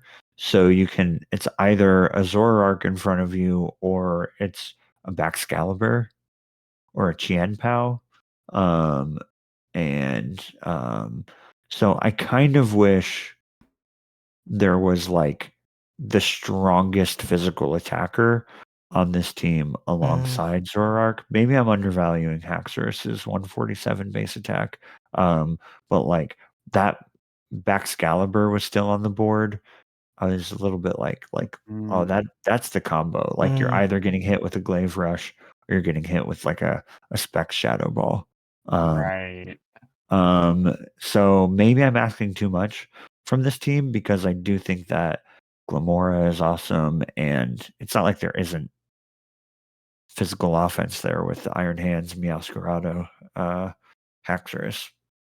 Yeah, the offense on this team is off the charts. I feel like Yeah, and in some ways that's part of what makes it feel chaotic for me, because it just feels like a little bit like what I did, where there are certain Pokemon on my team that I don't think make as much sense as they could, but it's just like, let's grab something awesome Right. Yeah, still might as on the well. board that's like really, really bulky um and it's just going to be good. I think this team maybe has a little bit of that going on, but I think they're all really good Pokemon. Yeah. Yeah. I do like the screens option with Grimmsnarl. Mm. I think that supports this team really well. Like, you're never going to be able to kill Iron Hands if it's behind screens.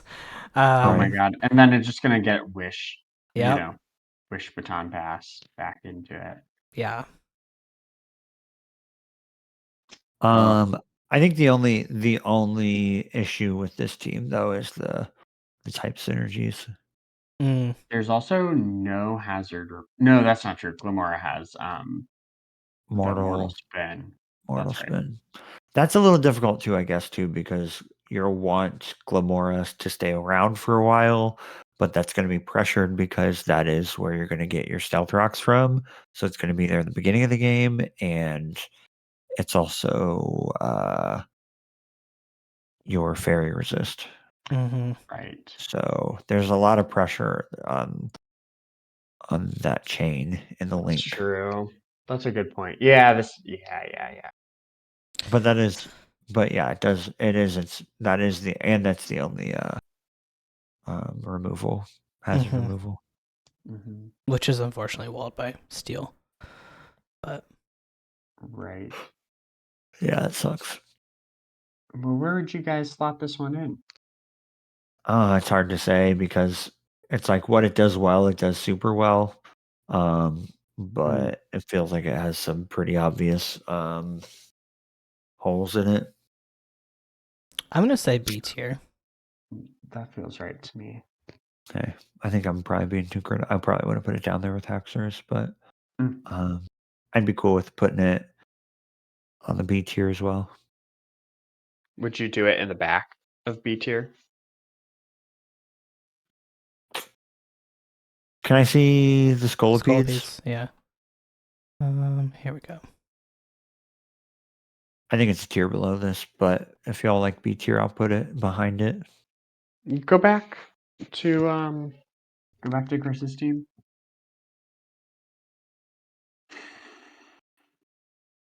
I don't know. I think I'm can entertain C tier. I think that's fine. Yeah, I think the more I remember the type synergy, I think I agree. Yeah. I also want to cheer for Chris's Lucario. I think if there's anyone who can make it work, it's It's Chris. Because Chris runs the wildest sets that I get so excited about. So. Oh yeah, I'm so glad they picked it as the Terra Captain too. I think that's really cool. Yeah. Okay, so we're gonna put it here for now. Sure, seems good. Okay. Cool. All right, Venusaurs. Venusaurs are here. Well, how dinky Chi looks against the other sprites. That's really funny. I love it. I freaking love it. I love like all these Pokemon on this team. Yeah. I don't love Iron Thorns. I love everything else. Iron Thorns, I don't know how to be a believer in. I mean, it's okay on this team in the sense that like it gives you spikes. But I think just as a Pokemon, I think I would almost rather have Alolan Golem, which has the same typing but has magnet pull. Right. There's like if you pull up, you don't have to do this, but hypothetically, if you pulled up Tyranitar and Iron Thorns, they have like nearly identical stats.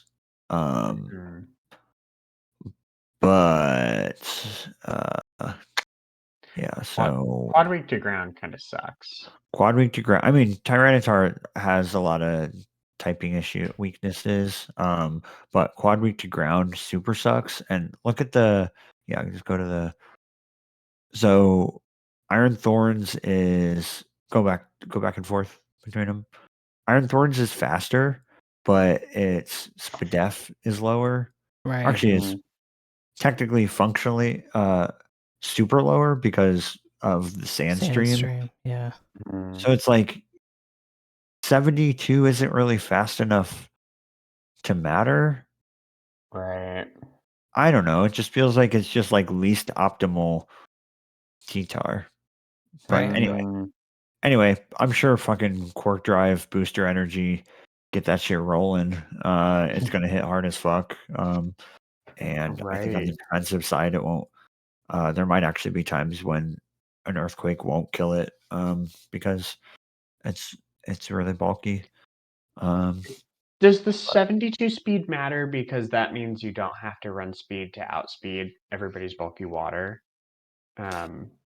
And you're going to be looking like Wild Charge or something? Yeah, that's good.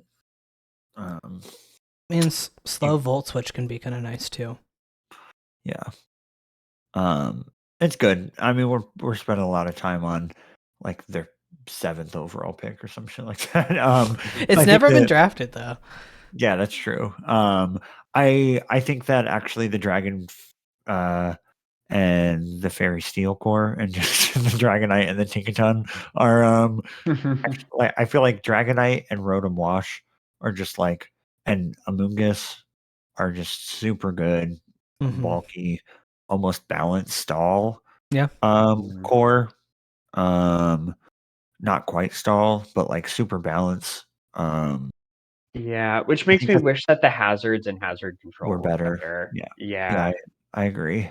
But I like the I really like the Rotom and the Amoonguss with the Chi-Yu as so Chi-Yu will like often get revenged by earthquakes or like you killed it in the championship game with Mach Punch or water moves, and all of those are covered with Rotom and Amoonguss. You don't even need Dragonite to be your switch in to those things, which can switch into a lot of those things, resists a lot of them, but it kind of frees Dragonite up from that role of having a lot of resistance. Dragonite's typing so freaking good. Gosh. Yeah.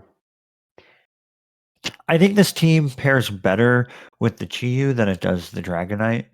Because like we were saying, I think if I drafted a Dragonite, I would really want to lean in on the hazard stacking and just like making the game last 70 turns and then clicking Dragon Dance and E-Speed on it. But I'm happy with how far back in the draft Sean was able to get Tinkaton.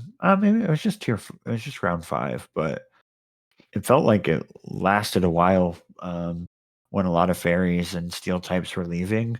I think that Tinkaton's like still looks good as it gets Thunder Wave, it gets a strong steel move, it gets knock off, it gets Stealth Rocks. So I think it's a solid pick for being able to get Chi-Yu, Dragonite, Rotom, Amoonguss before it. That's probably the best you could ask for in that. So I think those 5 are super strong.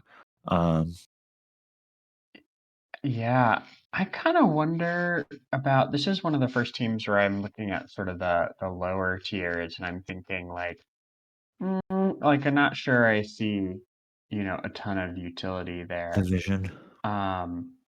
And maybe that's just I'm not like looking hard enough. And actually, I recommended to Sean that he take Mousehold for the just as a or I suggested that as one of a few options, as a hazard removal. But I think waiting so long in the draft to search for that definitely, limited his options. But like Miss Magius, for example, I feel like, when so many teams have like a top tier dark type, I wonder about, how valuable Miss Magius is compared to the past. Right. Yeah. Right. And especially when you have a lot of points, then it's like, well, it's not like it's just I needed some speed and here it is, but I don't Right. know. There are things still on the board like Barraskewda, which would double up on the Rotom typing, or Cloyster would double up on the Rotom typing, but would also give you speed and I think require a lot more prep than Miss Mages. Right. Yeah, I think Cloyster actually looks really good on this team. I know that Sean was worried about the rock weakness with Chi-Yu and Dragonite, but it gets Rapid Spin. I think it still It gets. doesn't get Rapid Spin. It doesn't? Nope. Oh my fucking god. This generation is ridiculous. What a bummer. Well, forget that I said that then. I think the lack of hazard removal makes me sad for Chi-Yu. Yes, of course you have Mouse Hold, which Tidy up. It really, and that thing maybe we'll have a Mouse Hold sweep. I don't know. But that we definitely will. We're definitely gonna have one Mouse Hold sweep. That's what tidy up means. Just sweep it up. Oh my god. Mouse Hold sweep is just getting rid of the hazards. Yeah. But doesn't it increase other things too? It's +1 attack. It's defog and speed, right? It's Dragon Dance plus. And it removes substitute. It actually cleans up the little plushies on the ground. Oh my god. That's so adorable. It's very good. And then you get Technician with your the move is very bomb. good. What I like about this generation is that there are like signature moves that are like, if the Pokemon was any better, then it would be fucking out of control. It is kind of like Annihilate Mousehold is such a staple in VGC right now. Really? Yeah. That's fun. They'll run like Annihilate with a typing like Steel, so it resists. And then you population bomb into your. And then you just ruin yourself. Oh my fucking god, that's ridiculous.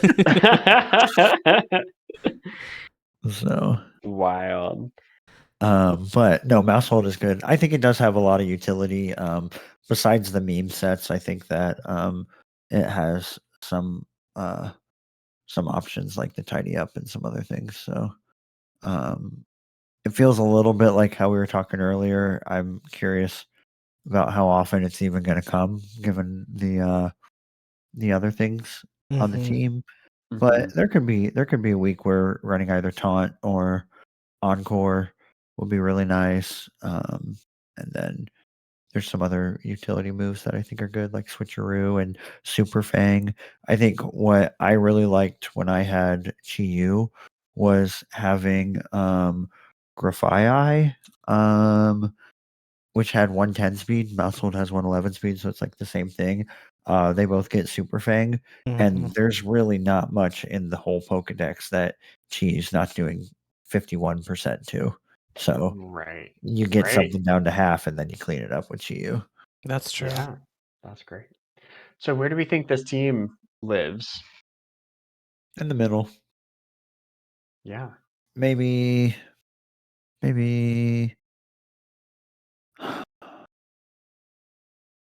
I say either before or after you. Yeah. Yeah. I feel like I can't say anything then. Oh, you can certainly say something. I have to run and grab my laptop charger. I'll be back. Okay. I think it's right around there with mine. I do think the hazard removal is tough. I think it's after you. What's Connor's? Connor's is this. I still really like Connor's team. Yeah, maybe. And what's the one below that one? That one's Liam's? Yeah. Oh, we better have Adam get back. We're gonna fucking accidentally send this to the underworld. We're just looking at every team going like, this is also good. Oh, this is also good.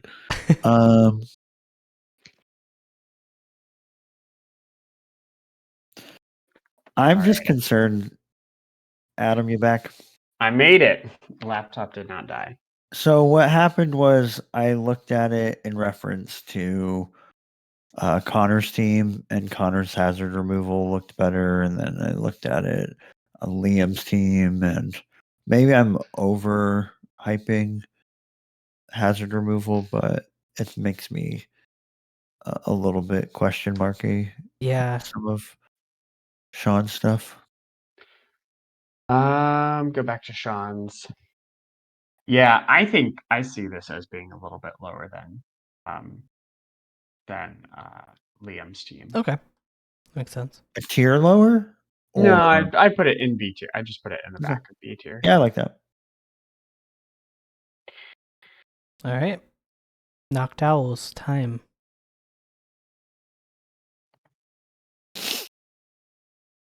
All these little happy smiling things. Yeah, even the Gengar. Yeah.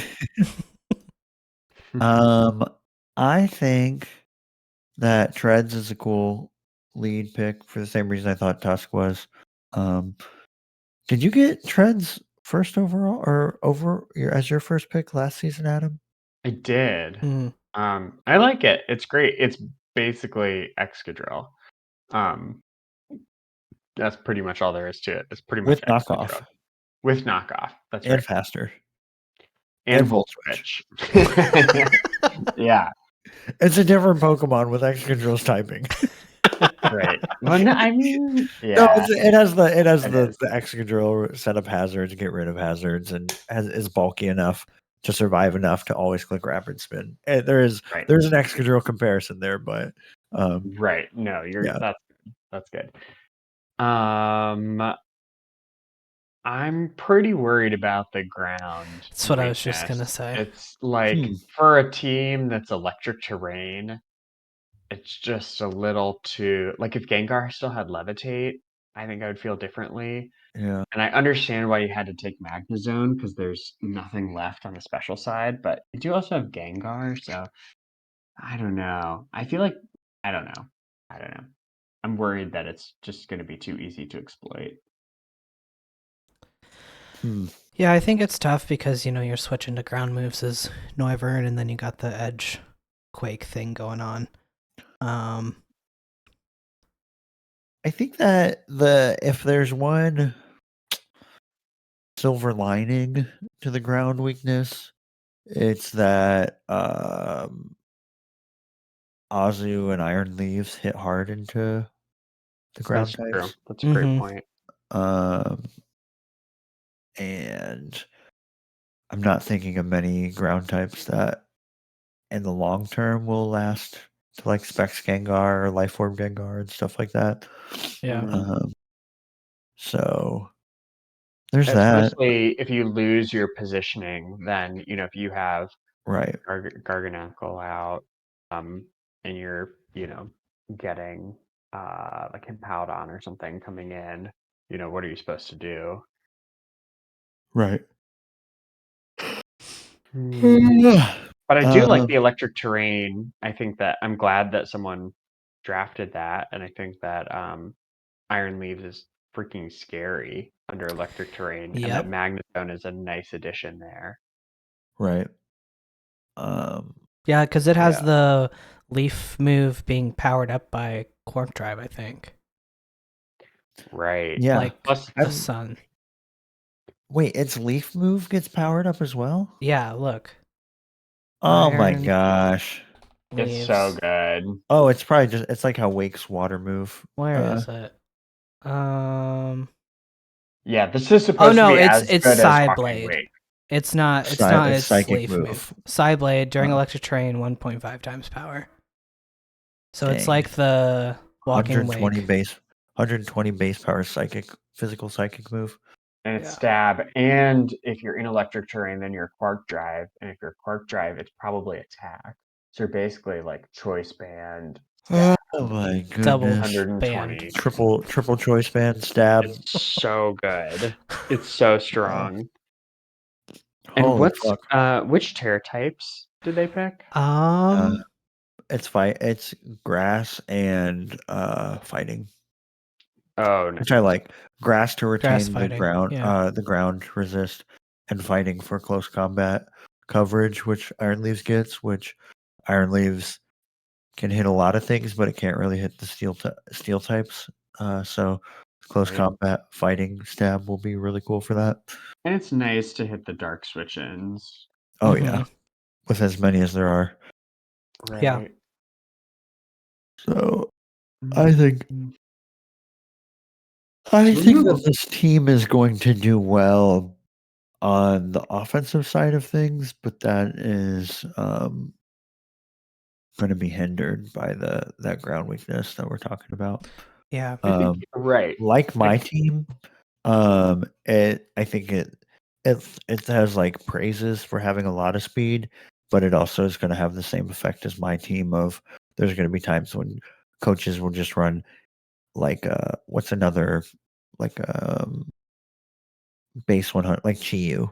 Mhm. Chiyu can just run modest 0 speed and just Mm-hmm.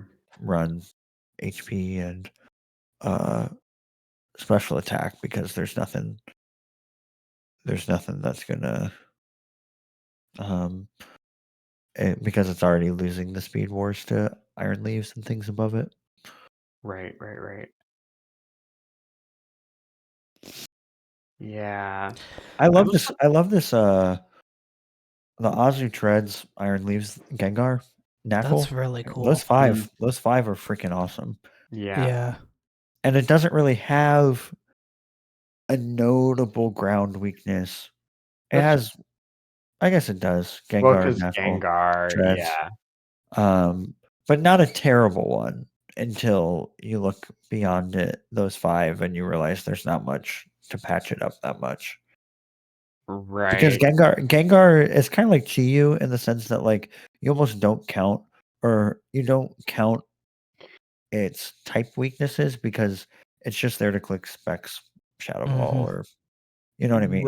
Right. You're not going to But, be in the but position. it is notable in the sense that like if Gengar is up against something that it knows it can't kill, then what are the switch-ins that you have? Those are less there.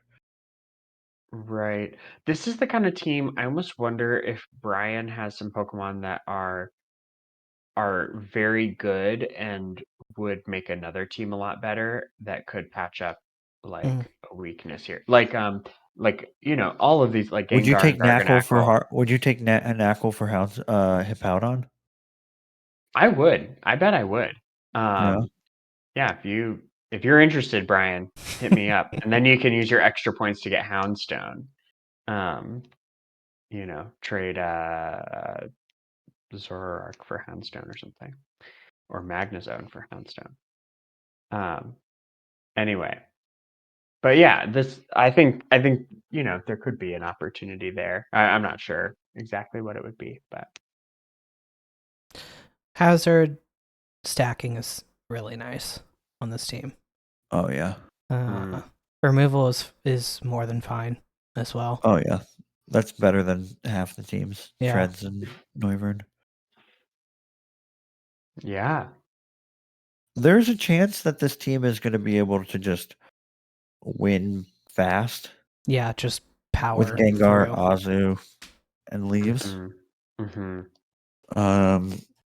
It feels like the Quag and the Knackle slow that down. But maybe it doesn't have to be that way. Maybe it can be like chancy offense where it's just 5 offensive things and then 1 hard switch into things that are that wall things and then switch back out. Yeah, that's a great observation. I do think that if that were the case, I kind of wish that there was a teleport or like a more of a U-turn volt switch presence. Right. I will say that this is a little bit outing myself too because I have the Dragapult, but I think Infiltrator might have had an effective buff given how many things set up and get out of hand this generation, like how you had the Espathra with the substitute. So also screens could be pretty important, and you go through all that stuff. So I don't think Noivern's incredible, but I've had it on some winning teams of mine before. So with a 97 special attack, that's not amazing, but its 2 stab moves are like base 120 and 130 with Hurricane and Draco. So you're still hitting very hard with not that big of a special attack stat. So Super I don't Fang, know. Great. Okay, yep. shenanigans too. Mhm. Yeah, that's a great point. So Well, Let's see. I think this is A tier for me.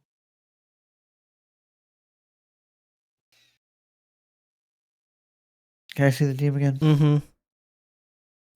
Even with all those ground weaknesses? I think that's really the only problem.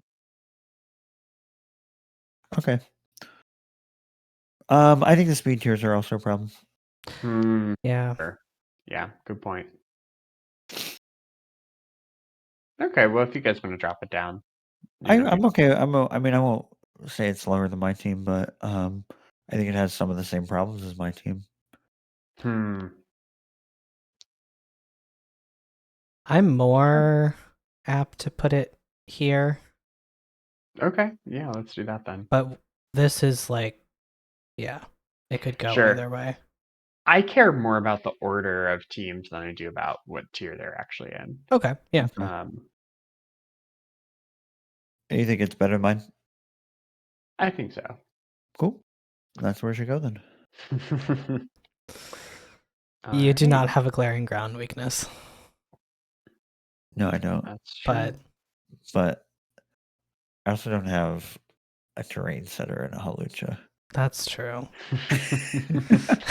And this has terrain users, so Yeah. But I think, yeah, comparing the speed and stuff too. This is hard. That's a good Yeah. point. All I right. feel like if we did this next week, we would have a different tier list. Yeah. For sure. For sure. Okay, final two. Hey, Sun team. Sun team. Magicarp. This is such a fucking scary team. Yeah. So yeah, just right up front, they claimed Walking Wake round 1, and then just tried to get anything they could related to the sun later in it.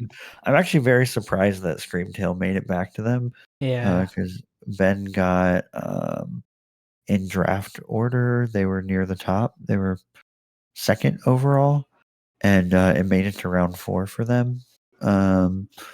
So it was Wake, Torkoal, Slitherwing, and then Screamtail. So it was literally Torkoal and 3 photosynthesis users. Notably, Screamtail's photosynthesis is a little boring because I felt like I was often trying to run enough speed to outspeed some of the base 100s, which made it really hard for me.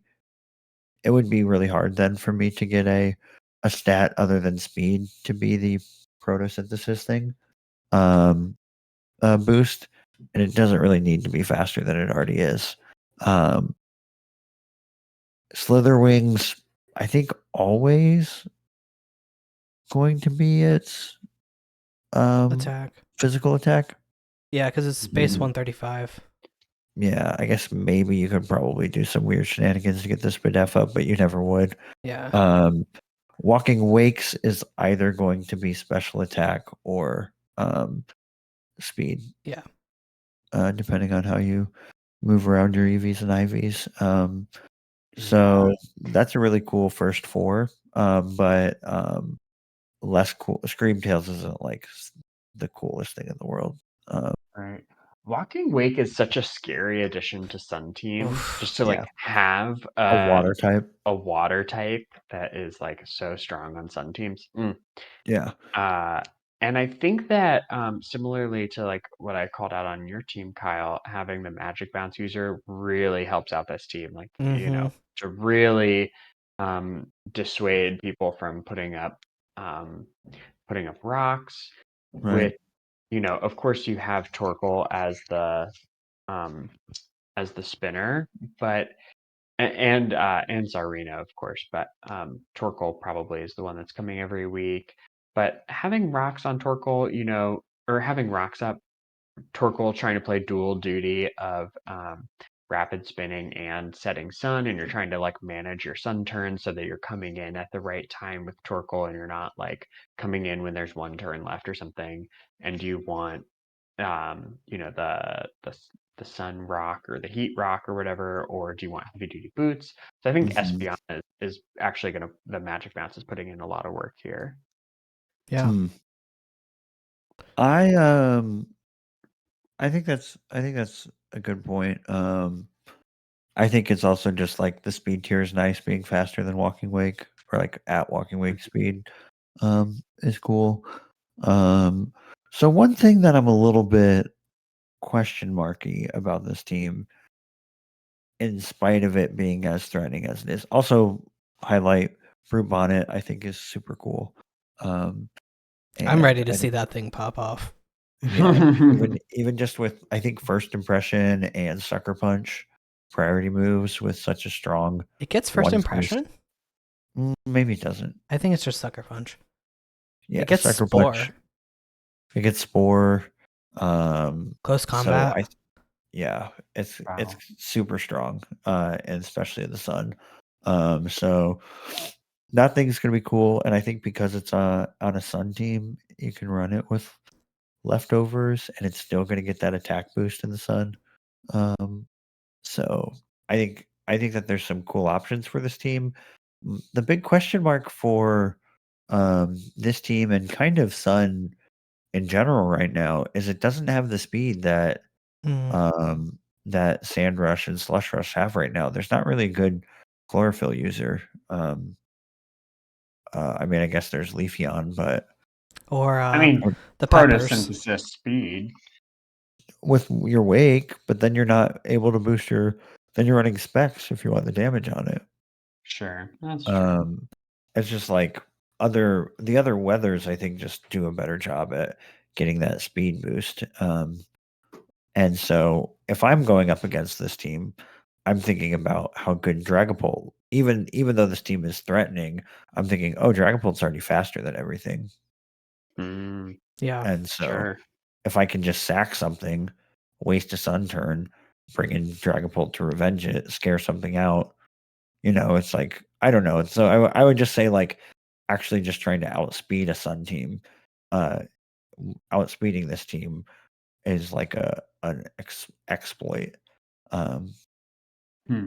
potentially. Sure. I say that, and then Screamtail switches in and is now plus speed because it's in the sun.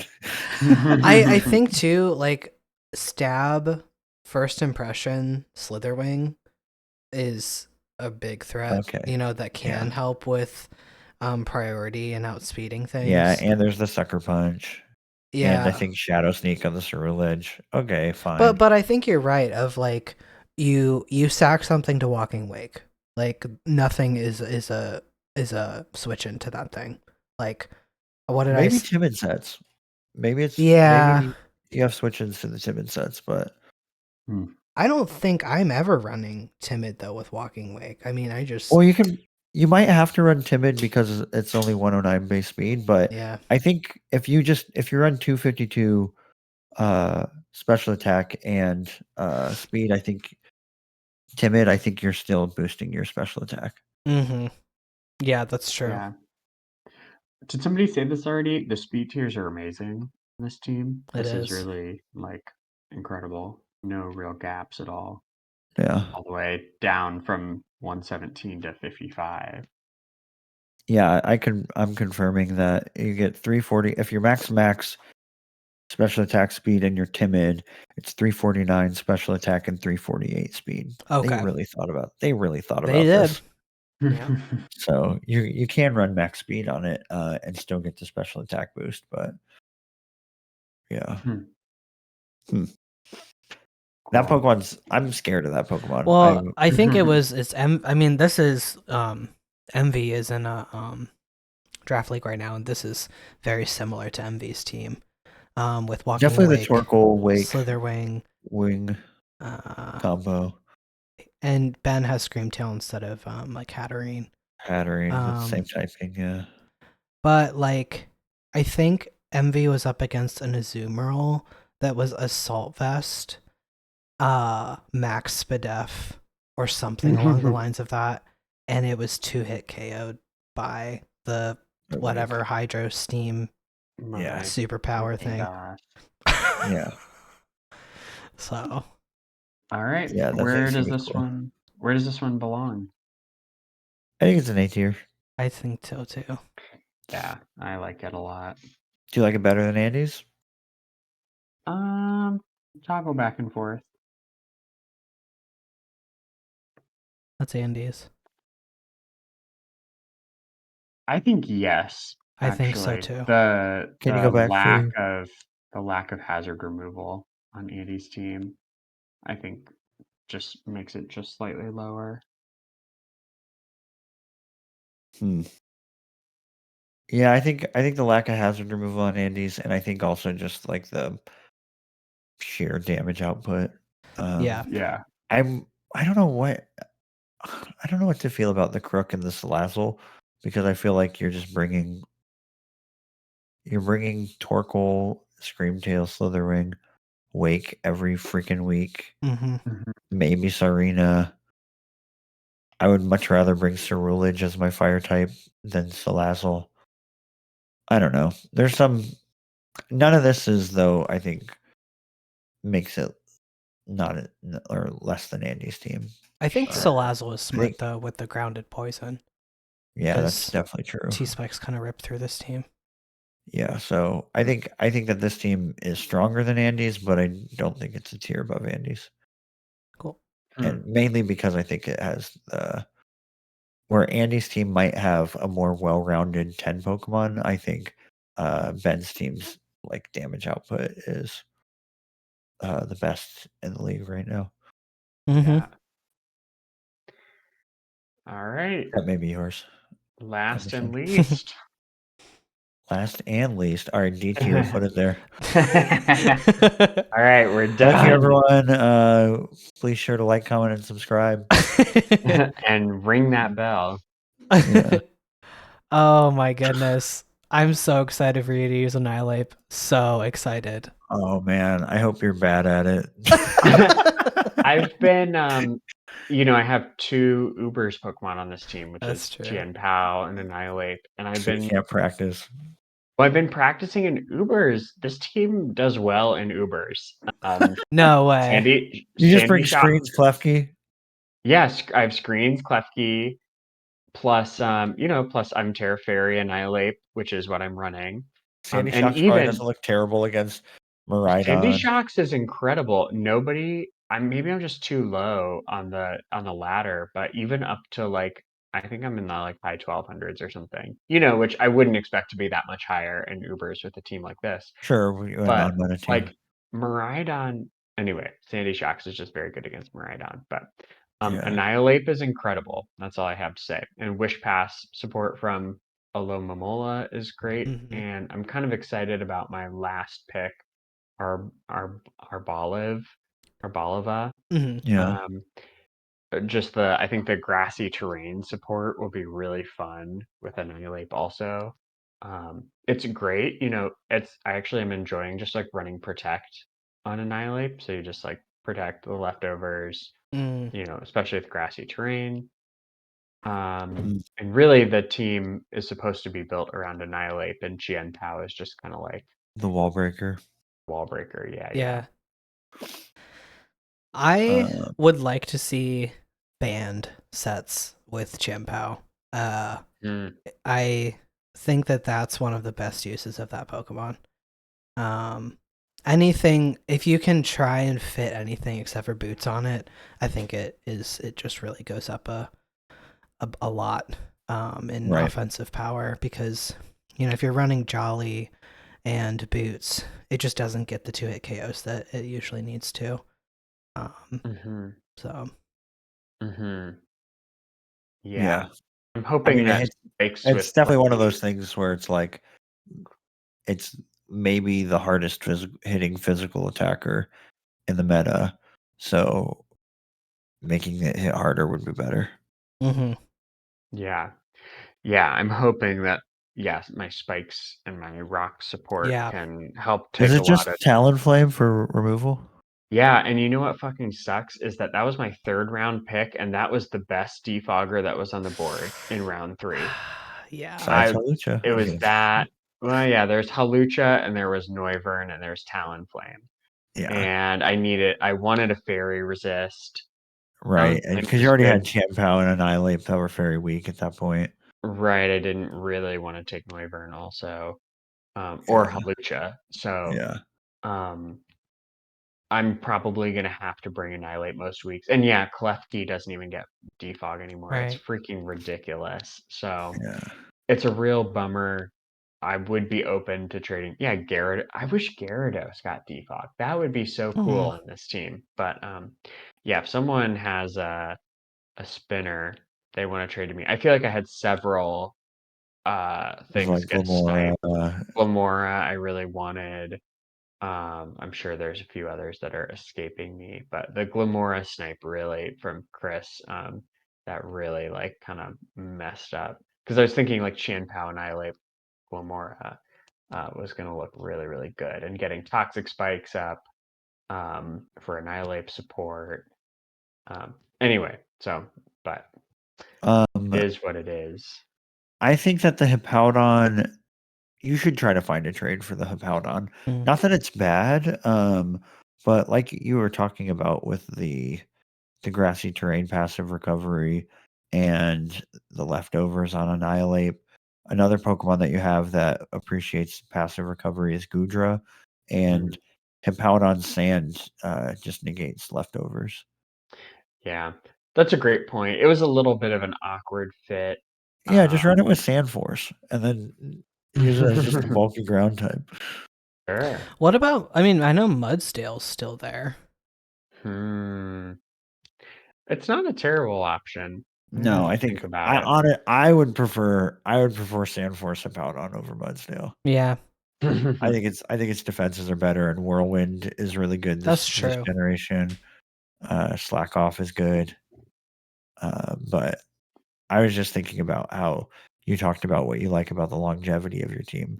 So I do think a Garganacl switch would be really cool for you. Yeah, at Brian Tim, if you want to trade Hippowdon for Garganacl, I mean, I would be down with that. And then Houndstone's still on the board. Right, that's exactly right, Brian. Yeah, so I felt like I couldn't take Houndstone because if I take Houndstone, then why did I draft Annihilate? You know, because they both have they both have the special ghost move that's really awesome, and they're both strong physical attacking ghost type. So I was like, this is just a waste of. I could never bring them both. You should have gotten all three like late game wonders and like Annihilate, King Gambit, Houndstone, and then just none of them can be good at their job because they're all waiting in the back for everything else to die. Yeah, that would be great. Yeah, I was thinking about maybe I should just draft Houndstone and then try and trade Annihilate away, and that would be more effective. Try and trade it. We were talking before, like try and trade it for Iron Moth or something, or like a good special attacker. But I don't really want to. I kind of want to use Annihilate. So yeah, your speed tiers are great. Thank you. I really like the Talonflame on your team. Yeah. Thank you. I think your low tiers are really, really strong. I think Gyarados is going to sweep with Dragon Dance 1 week. I think your Goodra will do well some weeks. It's not my favorite pseudo legendary, but I know you like it a lot. This is like what, your third time drafting it? I should take a look because I kind of definitely drafted it once feel before. I kind of feel like I haven't used it very much, but I've always kind of wanted to. So I almost feel like it was on your Celesteela Swampert team, but I could be wrong. Oh, that could be. I mean, that was way back when. Yeah. I know. You know what? I had Sliggoo one season that I used. I felt like I used it. Maybe I'm thinking of that. Ran like Eviolite Sliggoo with do whatever, so you're like getting the recovery. That was fun. Hmm. Yeah, I hope that Gudra and Gyarados. Sometimes when I look at this team, I'm like, wow, those are kind of random. But I hope that they're not random. I hope that they can serve these kind of like as like bulky Pokemon that can hit hard when they need to, but can serve Right. these like niche like defensive roles. Like Gyarados can like pivot, intimidate into my like it could be like my fighting switch in for Chien Pao in a lot of ways. Same thing with Talonflame. I can run Flame Body, Mm-hmm. to make things think twice about, whatever. So Yeah, the more I'm looking at it, the more I'm gonna hate your freaking. You have a bunch of screens options and wish options and stuff. This Annihilate's gonna be annoying. yeah. Yeah. Ian, if you want to trade Gardevoir to me, I really was hoping to get screens plus wish plus teleport. So I could like I guess teleport, I don't need that much because you almost want Annihilate to take the hit, but you just like set up screens, click wish, go into Annihilate, take the hit, get back up to full, win. Yeah. Damn. So yeah, this is really I'm just trying to support Annihilate win cons mostly. Yeah. Yeah. The team looks good. Yeah. You did the best. You did the best with what you could with special attackers. Gudra and Sandy Shocks aren't terrible. Arbalova isn't terrible. It's kind of weird, like Caoirigh, where it has like it's super slow, but it hits It's really hard. hard. I mean, its version of hitting hard is grass stab and normal stab, which kind of suck. Hyper Voice though.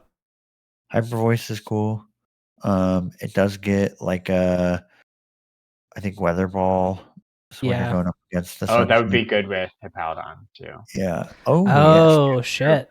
You'll be able to rock move into the flying types that nobody has. Sandy Ball. Yeah. So Yeah. yeah, exactly. And Sandy Ball. And I think Klefki being able to do Prankster T-Wave shit as well is going to really open up like Annihilate if you want to run more like bulky sets, which is usually what, Annihilate wants to run. right. It's not trying to run a lot of speed. Yeah. Right. I like this team a lot. Yep. Thank you. Me too. Me too. I think I like it better than the Sun team. Yeah. Oh, well, thank you. Do I like it better than the Dragapults team? Is it on the same tier as the Dragapults team? Yeah. Yeah? I think so. Wow. Look, it's hard to convince me if someone gets an Iron Valiant or a Chien-Pao. It's a little bit hard for me to convince me. You have to like really do bad for me to not. I think it's S. I think it's S minus. I think it's below yours. S minus. Okay. Yeah. Maybe I could use some pivot options. Chien-Pao could be better supported, even though I know the team's built more around the Annihilate. I like it though as the like Chien-Pao wall breaker, like instead of Chien-Pao cleaner. Yeah. I think it's good. But well, someone trade the Hippowdon. Give me a good offer. Yes, get the. I'm telling you, Brian. I almost never trade, but I think this season I'm gonna think about try to trade. trading. Yeah, even though you guys can't make any free agent trades. Really that's for damn sure. I know. Holy shit, there's nothing. Great. Well, why don't we snip this? Should we just go ahead and drop it in the Discord now? Yep, and then they'll get a justification. A justification when this uploads. Yeah. I'm cool with that. I'll figure that out. Image. Remember when we said we weren't going to do a 2-hour thing? Yeah, but and then it turned into 2.5 hours. Yeah, we didn't do 2 hours. We did 3 hours. In my head, we weren't going to do a 2-hour thing that was like heavy duty. This was a little bit more lightweight. So yeah, that's thanks true. Thanks for listening. If you're still here, yeah, tell us if you thought this was fun. I think this was more fun for me than what we normally do. Yeah, a little more conversational, a little more like we're not having to introduce what defog does. Right. I always feel weird when we do the draft analysis because I feel like some of the points we make are really important, and then other ones were just like, oh, Defog good. Annihilate gets Rage Fist. Here's what it is. Mm-hmm. So, Right. All right. Okay. Peace out, Any y'all. final words? Nope. Nope. Good night. All good right. night.